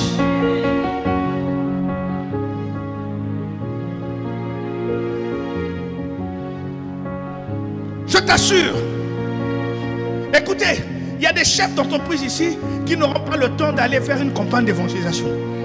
Il y en a eux, ils prennent l'argent, ils viennent mettre. Point. Un jour j'ai demandé ça à Dieu, j'ai dit Seigneur, fais seulement que je ne prêche pas, fais seulement que je puisse prendre l'argent et chaque fois je viens déposer. Alléluia. Est-ce que quelqu'un comprend de quoi je parle? Parce que la Bible dit que la récompense est la même entre ceux qui vont sur le champ de bataille et ceux qui restent pour garder la maison et les bagages. À partir d'aujourd'hui que tu comprends que tu peux envoyer ton argent en mission. Tu peux envoyer ton argent en mission. Et je veux te dire que la récompense, bien aimé, tout ce que tu sacrifies dans cette église, je t'informe ce soir que tu es déjà en alliance avec Dieu. My God. My God. Alléluia. Hey, dis quoi? Jésus est Seigneur. Dis avec moi, il est Seigneur. Il est Seigneur. Il est Seigneur. Alléluia. Mais Dieu est le Dieu de l'alliance. Les personnes qui sont en alliance avec Dieu, c'est des gens qui font des sacrifices. Vous vous souvenez de cette histoire? De cette histoire c'était le roi de Moab. Le roi de Moab. Ils sont en pleine bataille. Ils sont en plein combat avec une coalition des rois. Josaphat, il y avait je crois Joram, Joram et puis le roi d'Édom. Bien aimé, ils sont en bataille. C'était 3 rois contre un seul roi de Moab, un païen. Parce qu'il s'était rébellé et il ne voulait pas payer le tribut. Il ne voulait pas payer le tribut. Bien aimé, alors qu'ils sont en train de se battre, la Bible dit, le roi de Moab, voyant qu'il avait le sou dans le combat, c'est-à-dire qu'on était en train de l'écraser, il a pris 700 hommes tirer de l'arc pour essayer de se frayer un chemin. La Bible dit qu'il ne pure pas. Alors qu'est-ce qu'il va prendre? Il va prendre son fils premier-né, celui qui devait le remplacer. Il va le sacrifier sur la muraille. En un instant, le combat s'est arrêté. Un païen qui applique les lois. Je suis sûr qu'il avait vu cette loi-là du côté d'Israël. Il avait vu cette loi de ce côté-là. Il a sacrifié son fils. Un sacrifice de valeur. Bien-aimé, les enfants d'Israël, je dis les enfants de Dieu, hein, ils avaient l'esprit de Dieu. Ils avaient Dieu avec eux. Mais là, ça s'est arrêté. Le prophète avait prophétisé, mais le sacrifice de l'autre là a arrêté la prophétie. Je suis en train de te dire, bien-aimé de Dieu, vous ne savez pas les sacrifices que les gens du dehors font contre vous, dans vos travaux, même si on a tout quoi. Mais s'il n'y a pas un autre sacrifice qui parle en ta faveur, je veux te dire, bien-aimé, ta prophétie peut être retardée. Bien-aimé, dans ce temps de la fin, c'est autel contre autel. Est-ce que quelqu'un comprend de quoi je parle? C'est autel contre autel. Bien aimé, ils ont élevé des autels. Nous aussi, nous élevons des autels. Est-ce que quelqu'un comprend cela? Alléluia. Vous devez être des hommes et des femmes d'alliance. C'est une richesse spirituelle. Alors qu'on sera devant un marché, il faut départager le marché. Bien aimé, ton alliance criera en ta faveur. Ton alliance criera en ta faveur. Dis avec moi l'alliance. Dis avec moi l'alliance. Ce que nous allons faire demain là, l'offrande des prémices, c'est une alliance. Je vais vous le démontrer demain. C'est une alliance. C'est pourquoi demain, ton offrande de prémices doit être conséquente. Ne viens pas blaguer Dieu. Bien-aimé, il te fera faire selon ta foi. Je vais te dire une chose. Ne t'attends pas, bien-aimé, à des résultats différents si tu fais toujours la même chose. Il faut à un moment donné que tu fasses quelque chose de spectaculaire pour avoir des résultats spectaculaires. Amen. Dis avec moi l'alliance. Dis avec moi l'alliance est une richesse. L'alliance est une richesse. Il y a des gens, les hommes d'alliance, vous ne pouvez pas les toucher. Vous ne pouvez pas toucher un homme qui a une alliance avec Dieu. Ce n'est pas possible. Vous pouvez faire tout ce que vous voulez. Vous ne pourrez jamais, jamais de la vie, jamais de la vie, on ne peut pas toucher un homme et une femme d'alliance. Parce que Dieu respecte l'alliance. Dieu respecte l'alliance. Dieu honore l'alliance, bien-aimé. Et ça fait partie des richesses spirituelles. Regardez. Corneille, bien-aimé.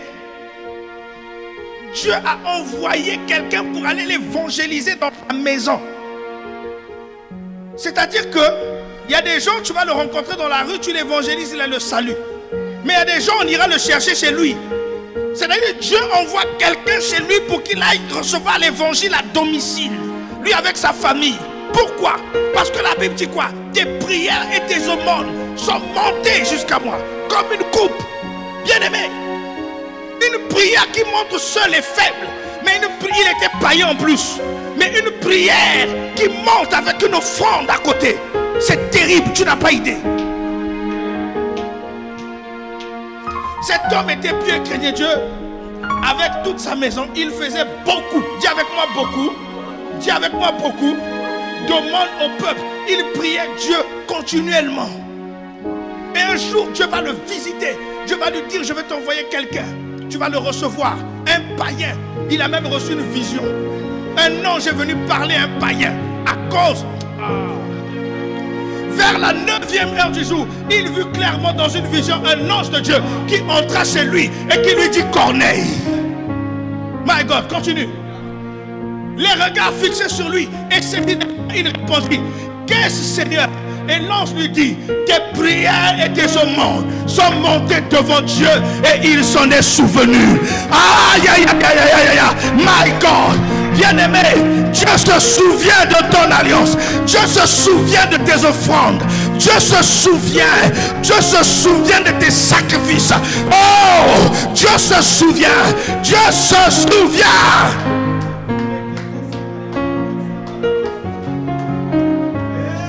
Karabo sotoro brash. Rando kotoro bababo. Rando kotoro bababush. Écoutez mes bien-aimés. Écoutez mes bien-aimés. Nous avons souvent l'habitude de dire Ebenezer. Jusqu'ici, Dieu nous a soutenus. Mais est-ce que vous savez que Ebenezer, bien-aimé, c'est une pierre précieuse. Ebenezer, c'est un monument. Lisez bien cette histoire. Dans les textes bibliques, quand le prophète Samuel, c'est ça, il va bâtir en fait un monument. Ebenezer, il ne l'a pas dit de ses lèvres seulement. Il a construit un monument pour se souvenir que jusqu'ici, Dieu l'avait soutenu. Mais la Bible nous dit, je n'ai pas la référence en tête, je vais la citer. La Bible nous dit quoi?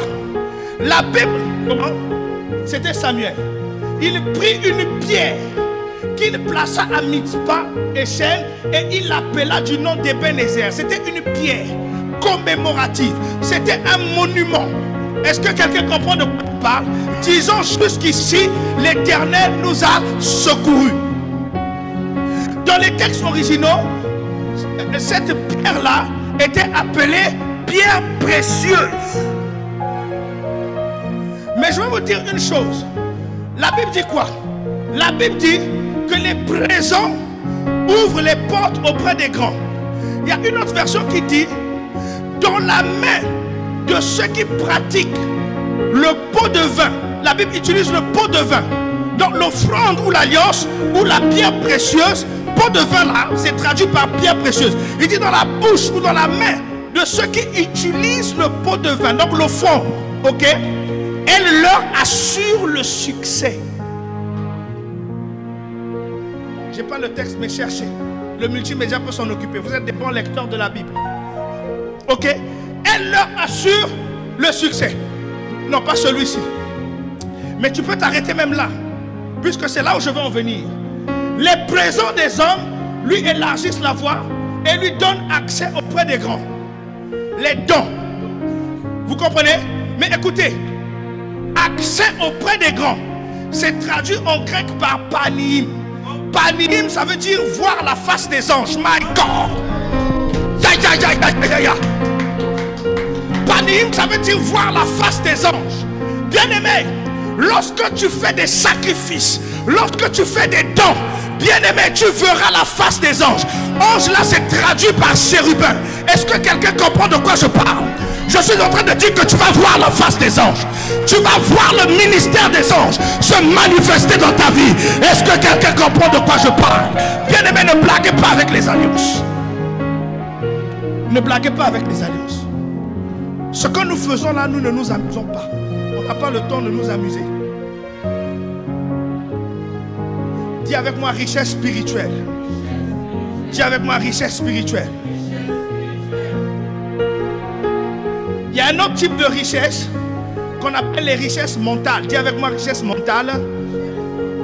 Les richesses mentales, c'est tout ce qui va toucher à la connaissance. Dis avec moi la connaissance. C'est pourquoi lorsque tu opères dans un domaine, tu dois avoir aussi la connaissance du domaine. Et je disais ce matin dans le talk show que l'identité en Christ n'est pas une compétence.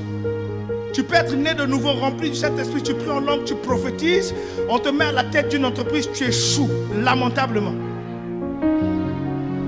Donc l'identité n'est pas une compétence.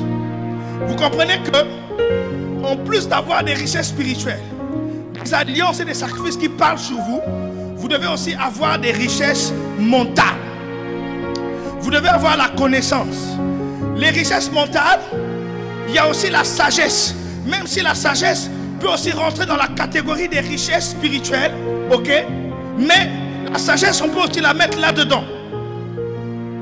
Les richesses mentales, c'est tout ce qui touche à l'intelligence.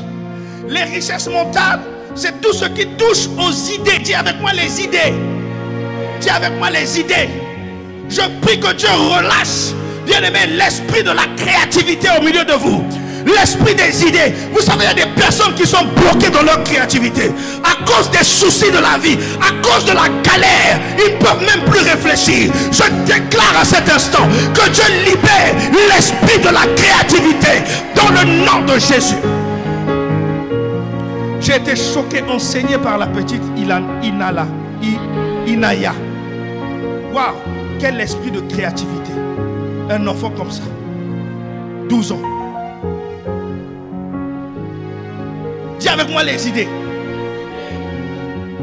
Les richesses mentales, nous avons aussi le courage. Dis avec moi le courage. Ça fait partie de ce qu'on appelle le mindset d'un entrepreneur. Il y a des formations pour ça. Le courage, ce sont des richesses mentales.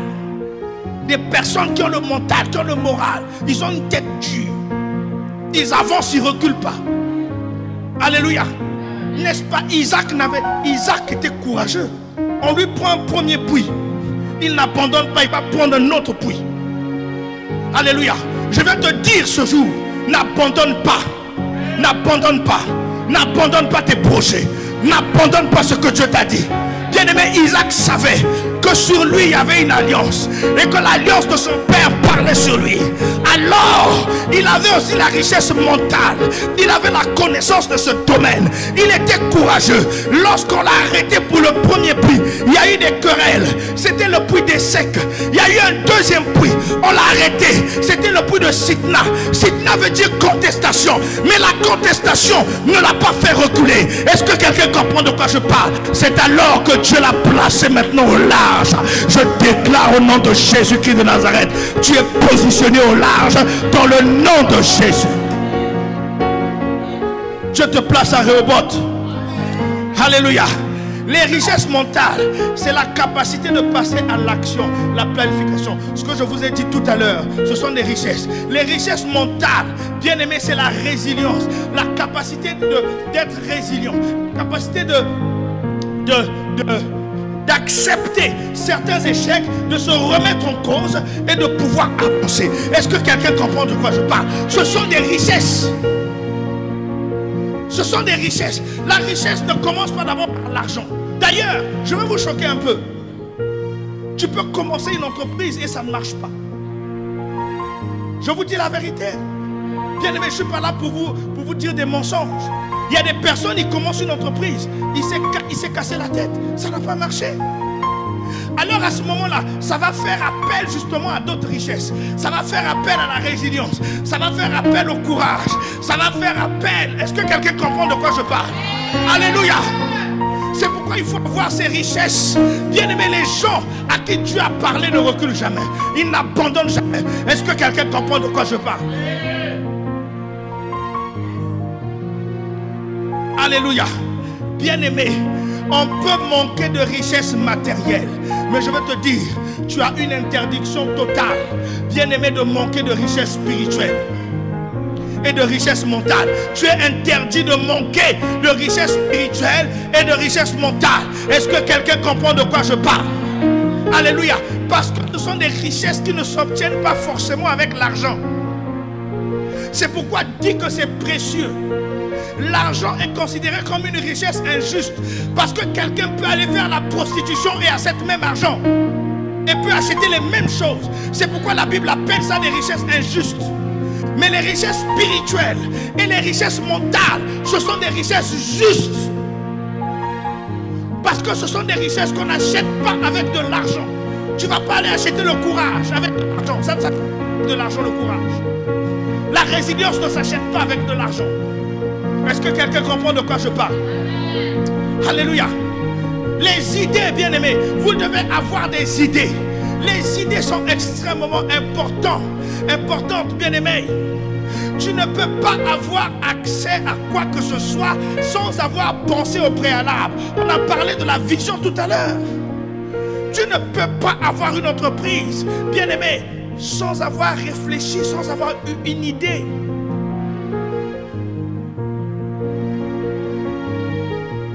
Toute richesse est la conséquence d'une idée qui a été exploitée. Je dis bien, toute richesse est la conséquence d'une idée qui a été exploitée. Et il explique, il existe plusieurs types d'idées.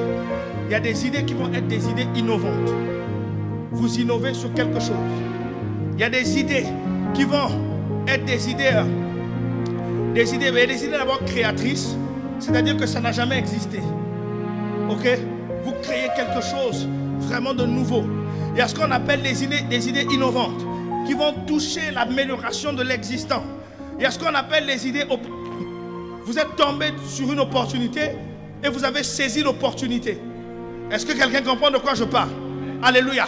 Je relâche ici dans cette église, bien-aimé de Dieu, l'esprit de la créativité, d'avoir des idées. Aïe, aïe, aïe, aïe, aïe, aïe. Au nom de que Dieu vous communique des idées. Écoutez mes bien-aimés, je vous ai dit ce matin que la dîme n'enrichit pas. La dîme protège vos avoirs. Mais il y a une chose aussi que la dîme fait, c'est que la dîme crée une atmosphère d'opportunité. Vous savez, il y a une époque, j'avais constaté, je pense que c'est le Seigneur qui m'enseignait ça. Le jour où je payais ma dîme, dans la période là, ma tête était ouverte. C'est-à-dire les idées. Des idées compliquées. Donc, je dis docteur, prophète.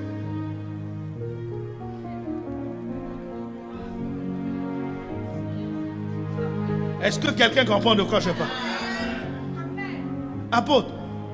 C'est-à-dire, quand je paye la dîme, la semaine qui suit là, ma tête est ouverte. Ma tête est ouverte. C'est-à-dire que le Saint-Esprit ouvre mon esprit. C'est terrible. Hein? Ce que je vous dis là, ça c'est le vécu de la parole de Dieu. C'est-à-dire que ça, on ne va pas vous enseigner ça. C'est des choses que je peux vous expliquer parce que je les vis. Et parfois même, je programmais mes entretiens après avoir payé ma dîme. Attends que quand j'ai payé la dîme là, pendant la période qui suit là, c'est là que je programme mes entretiens. Parce que je sais que là, ma tête est ouverte. Terrible. Je suis en train de vous donner des secrets. Je vous dis la vérité. Faites attention aux idées que vous avez après avoir payé votre dîme. Faites attention. Vous pouvez avoir des idées, vous pensez que c'est vous, mais c'est Dieu qui vous les a insufflées. Est-ce que vous comprenez ça? Amen. Alléluia. Amen. Est-ce que vous comprenez ça? Amen. Toutes les actions que vous pouvez poser sont la conséquence d'une idée. Est-ce que vous savez que l'idée est la semence de la richesse? L'idée, c'est la semence de la richesse. La richesse commence par l'idée.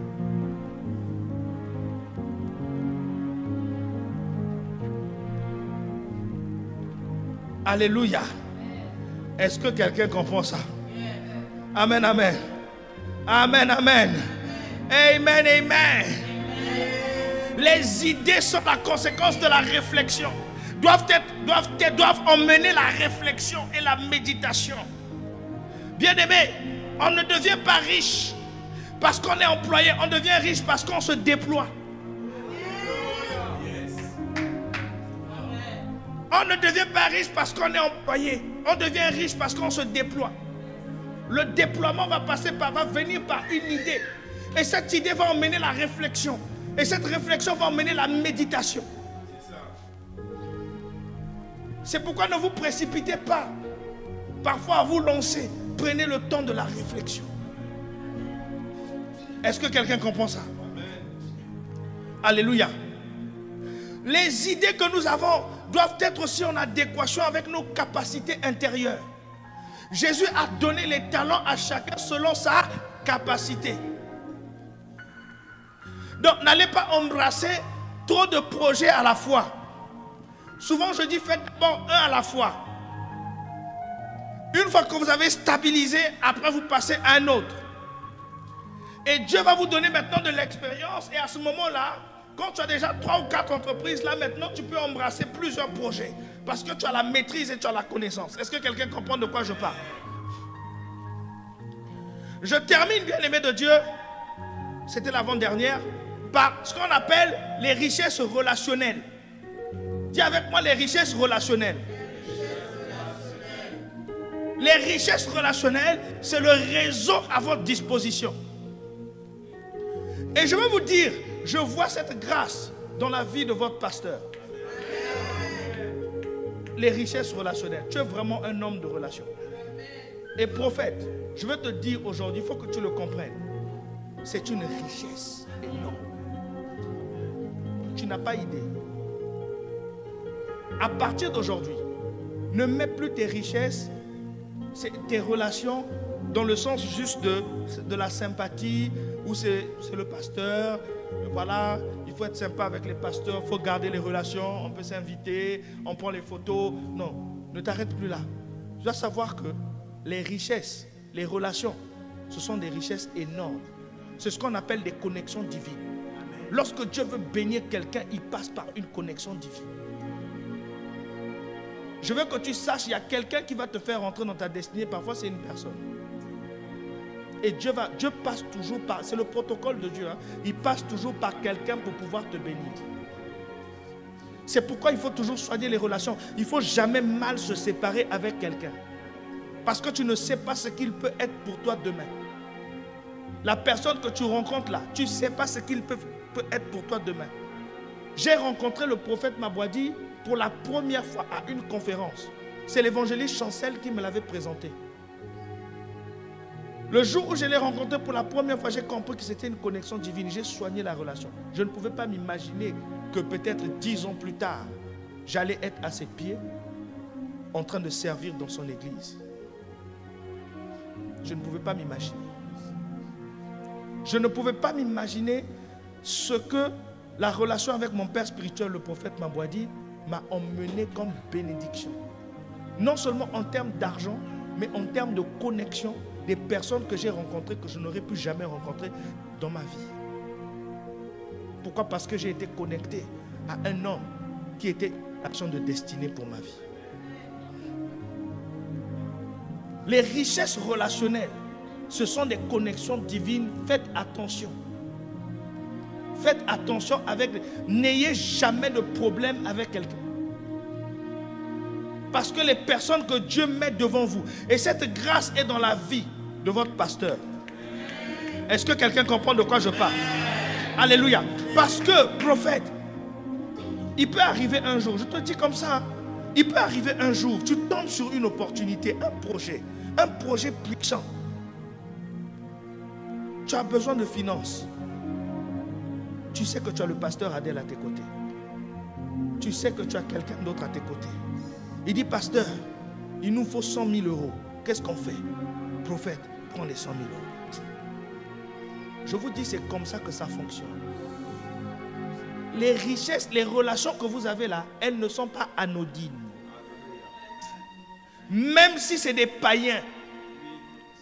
Mon mentor dans l'expertise comptable, c'est un païen. Il n'est pas chrétien. C'est un païen. Mais vous ne pouvez pas vous imaginer tout le bien qu'il me fait. Tout le bien qu'il me fait. Vous ne pouvez pas vous imaginer. Je suis moi-même impressionné. Vous savez, il y a des gens que Dieu vous donne. Hein? Prophète, même dans l'église, prophétesse Patricia, il y a des personnes que Dieu vous a données. C'est-à-dire que ce sont des gens que Dieu vous a donnés. C'est pour vous. C'est des gens qui vous seront toujours loyaux. C'est des gens qui seront toujours à vos pieds. Même quand vous tapez sur la tête, ils sont là. Les richesses relationnelles, elles sont puissantes. Dieu va permettre au travers de votre ministère qu'il sorte des gens bénis, des gens vachement riches. Je vous assure. Un jour, bien-aimé de Dieu, ça se passe à l'église. J'étais en train de prêcher ce jour-là. Je suis sous l'onction. J'aperçois une sœur. Elle vient nouvellement d'arriver à l'église. Je reçois des paroles prophétiques sur elle. Je prie sur elle. À l'instant, elle vit une délivrance. Elle est touchée. Moi, je ne savais pas ce qu'elle vivait dans la réalité. Je la prends dans mes bras. Je dis, à partir d'aujourd'hui, tu es ma fille. Waouh! Et une blanche de peau. Elle me dit, je n'avais jamais entendu ça de mes parents. Waouh! Moi, je ne savais pas qu'en disant ça, j'étais en train de régler un problème. Vous savez quoi? Un jour, elle me dit, Pasteur Adel, vous allez quand en congé? Nous, on a vu, pas, on était en congé, là, bon, voilà, mais on prévoit faire quelques jours à Paris avec mon épouse. Là, on était parti avec les enfants, maintenant, là, on veut partir que tous les deux. Il dit, ok. Un jour comme ça, là, elle m'appelle. Elle me dit, Pasteur Adel, tu es où? Non, je suis à la maison et tout ça. Non, je suis à Bordeaux et tout ça. Ah, ça tombe bien. Je suis aussi à Bordeaux. Est-ce qu'on peut se retrouver quelque part là? Je prends la voiture, paf, je la retrouve. Elle dit, Pasteur Adel, je vous ai réservé un hôtel à Paris, à Versailles, au château de Versailles. La nuit là-bas, c'est entre 800 et 1500 euros. Je dis la nuit. Elle dit, vous restez là-bas tout le temps que vous êtes à Paris, comme vous voulez. Il dit, vous ne vous inquiétez de rien. Tout est pourvu. En plus, qu'est-ce qu'elle fait? Elle prend sa carte bancaire. Elle me dit, je te donne la carte bancaire. Vous en faites ce que vous voulez. Je déclare que cela sera ton partage. Dans le nom de Jésus. Dans le nom de Jésus. Dans le nom de Jésus. Il dit, vous en faites ce que... Bien aimé, on était scotchés. Bon, au début, nous, on ne savait pas que... Nous, en fait, quand on s'est dit au départ, elle ne nous a pas dit tout ça, que là-bas, la nuit... Non, elle nous a seulement dit, vous allez, tout est pourvu. Elle nous envoie l'adresse. Elle dit, on a prévu les massages, les spas... Tout là-bas est prévu, les horaires, en tout cas vous organisez, il n'y a pas de problème. Nous on se dit en fait, bon, c'est un hôtel comme tout le monde, hein? Donc on va pour nous, tranquille, on prend la route avec mon épouse. Paf. Au fur et à mesure qu'on est en train d'avancer, mais en fait on va où là? On est en train de rentrer dans le château de Versailles. Je dis, Seigneur, c'est quoi le truc?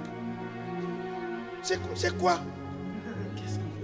My God, mon Dieu, qu'est-ce qu'on est venu faire ici? On commence à rentrer, paf. Donc, en face, il y a une zone hôtelière. En fait, juste en face du château, à l'entrée, juste en face, il y a une zone hôtelière. Il y a un hôtel là. Je ne sais pas si c'est un 7 étoiles ou un, je ne sais pas combien. Bien aimé, on rentre la voiture. Dès qu'on arrive dans la voiture, c'est pourquoi aussi il faut avoir des belles voitures. Hein, parce que ce jour-là, on avait notre voiture. Donc, dès qu'on arrive, paf, on voit des gens qui viennent là, paf, paf. Des gens habillés en cravate, en veste, ils nous ouvrent la portière et tout. Ils prennent les clés de la voiture, on prend les clés, ils descendent les bagages. Il y a d'autres qui emmènent les bagages là-bas, je ne sais pas, à la conciergerie. Ils prennent, ils vont garer la voiture. On regarde dans le parking comme ça des Porsche, des Maserati.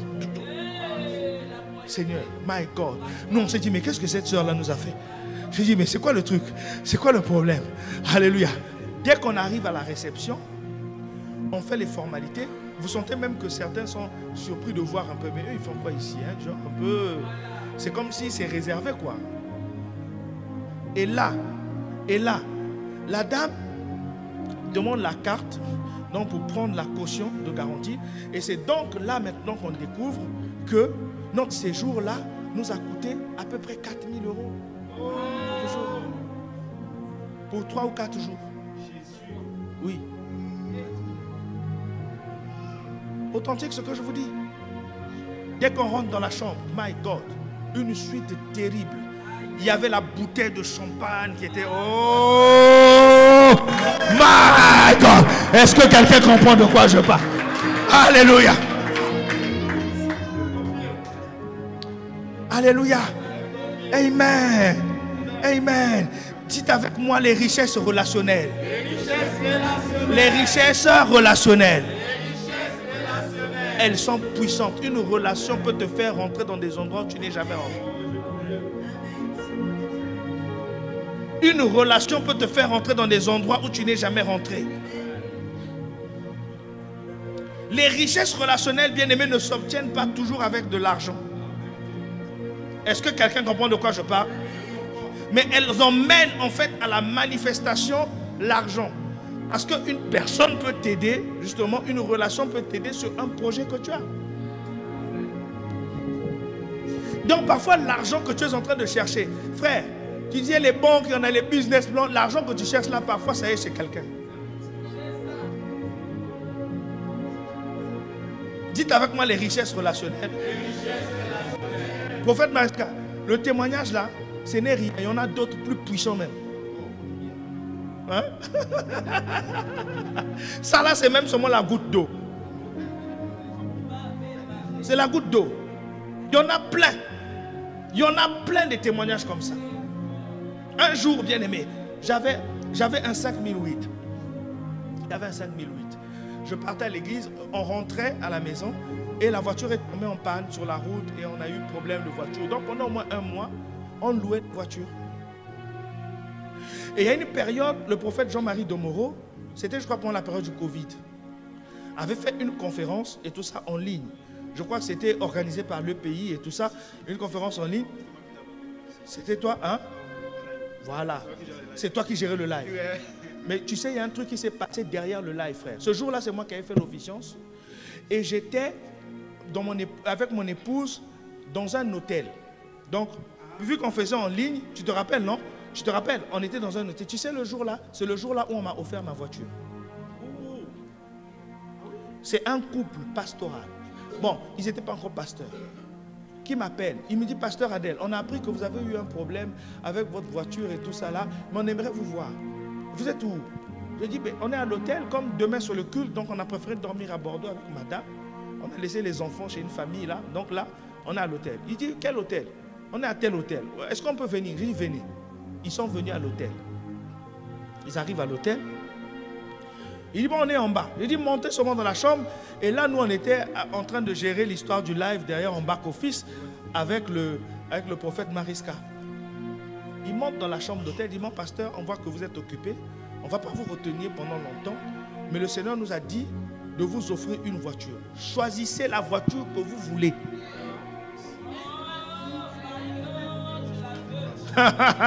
Reçois cela au nom de Jésus-Christ. Il dit choisis. C'est pas au nom, bon, on a vu une voiture là-bas, on veut vous. Non, choisissez. Il dit n'ayez pas peur. Vous nous dites seulement la voiture que vous avez choisie. Et par la suite, nous on gère tout. Bien aimé, on était scandalisés. Scandale choqué, comme dit souvent le pépé. Scandale choqué. Dis avec moi richesse relationnelle. On était choqués. On s'est dit, bon, ok, qu'est-ce qu'on va faire? On est allé regarder les voitures. On s'est dit, bon, on va être modeste. On ne va pas aussi exagérer. Ok, vous savez, quelquefois, la vraie modestie crie. Hein? Ok, on s'est dit, non, on ne va pas aussi exagérer. On va être modeste. Ok. Et vu qu'on est une famille nombreuse, moi j'ai 4 enfants. Et mon épouse, ça fait 6. Donc vous comprenez que la voiture doit être de 7 places. On a regardé les Q7, on a regardé tout ça. Et oui, et on est tombé sur un compromis, voiture de qualité aussi. Le Kia, on a pris un Kia Sorento, 7 places. On leur a dit, ok, c'est le Kia Sorento, tu es chez Kia aussi. Hein? Moi j'aime bien Kia, mais non. Voilà, tu es chez Kia. Kia Sorento, ok, 7 places. Tac. Il dit, ok, c'est ce que vous avez choisi? Oui, c'est ce qu'on a choisi. Est-ce que vous avez trouvé la concession? Oui, c'est à telle concession. Ok, paf. Quelques jours plus tard, ils appellent, ok, allons-y à la concession. Vous allez prendre les clés de votre voiture. Le patron a pris les clés.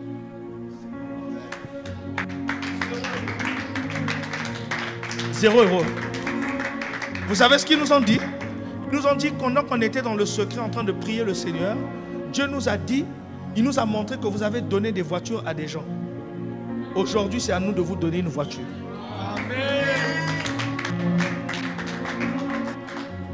Nous ne leur avons jamais dit. Nous ne leur avons jamais dit. Nous ne leur avons jamais dit que nous on a donné des voitures aux gens. C'est Dieu lui-même qui leur a parlé dans le lieu secret. Effectivement, j'ai expliqué ça à votre pasteur, le prophète Mariska. Un prophète. Je ne sais pas si moi j'ai donné des voitures aux gens. Des gens sont allés à Dubaï acheter des voitures, je leur ai donné l'argent, des semis à des pasteurs. Mais j'ai jamais dit ça, j'ai jamais crié, en tout cas à ces personnes-là, pour leur dire que nous, on a semé des voitures aux gens. Mais Dieu leur a parlé dans le secret.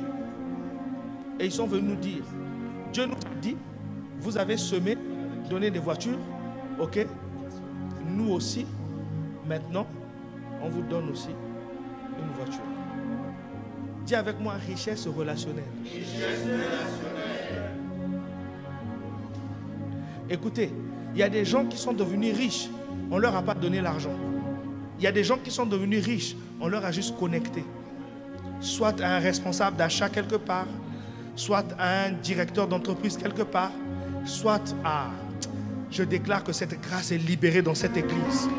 La grâce des connexions divines, dans le nom de Jésus.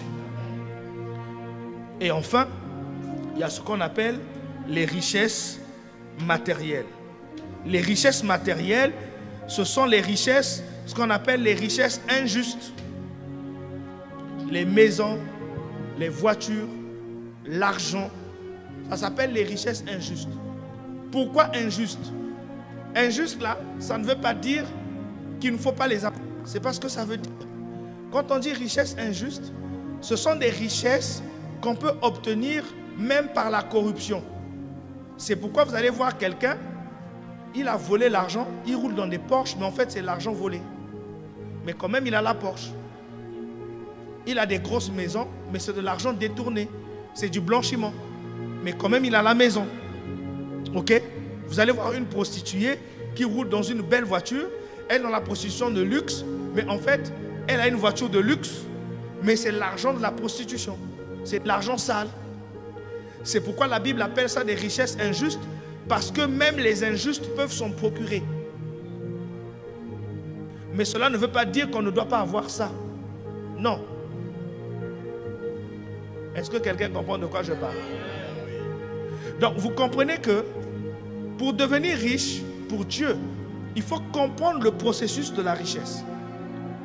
La richesse, elle doit être spirituelle, elle doit être mentale, elle doit être relationnelle et matérielle. Par la suite, il doit y avoir ce cheminement-là. N'ayez pas de richesses matérielles si au niveau spirituel, ça ne tient pas le coup. Vous allez vous perdre. C'est pourquoi les gens qui gagnent au loto, très souvent, au bout de 5 ans, ils deviennent pauvres. Pourquoi? Plus pauvres qu'avant. Parce que la richesse mentale, il n'y en avait pas. Parce que la richesse spirituelle, il n'y en avait pas. Ils se sont peut-être fait des amis, des faux amis. Parce qu'il y a des gens qui viendront à vous parce que vous avez juste un peu. Que le Seigneur vous bénisse. Prophète, je te remets le micro.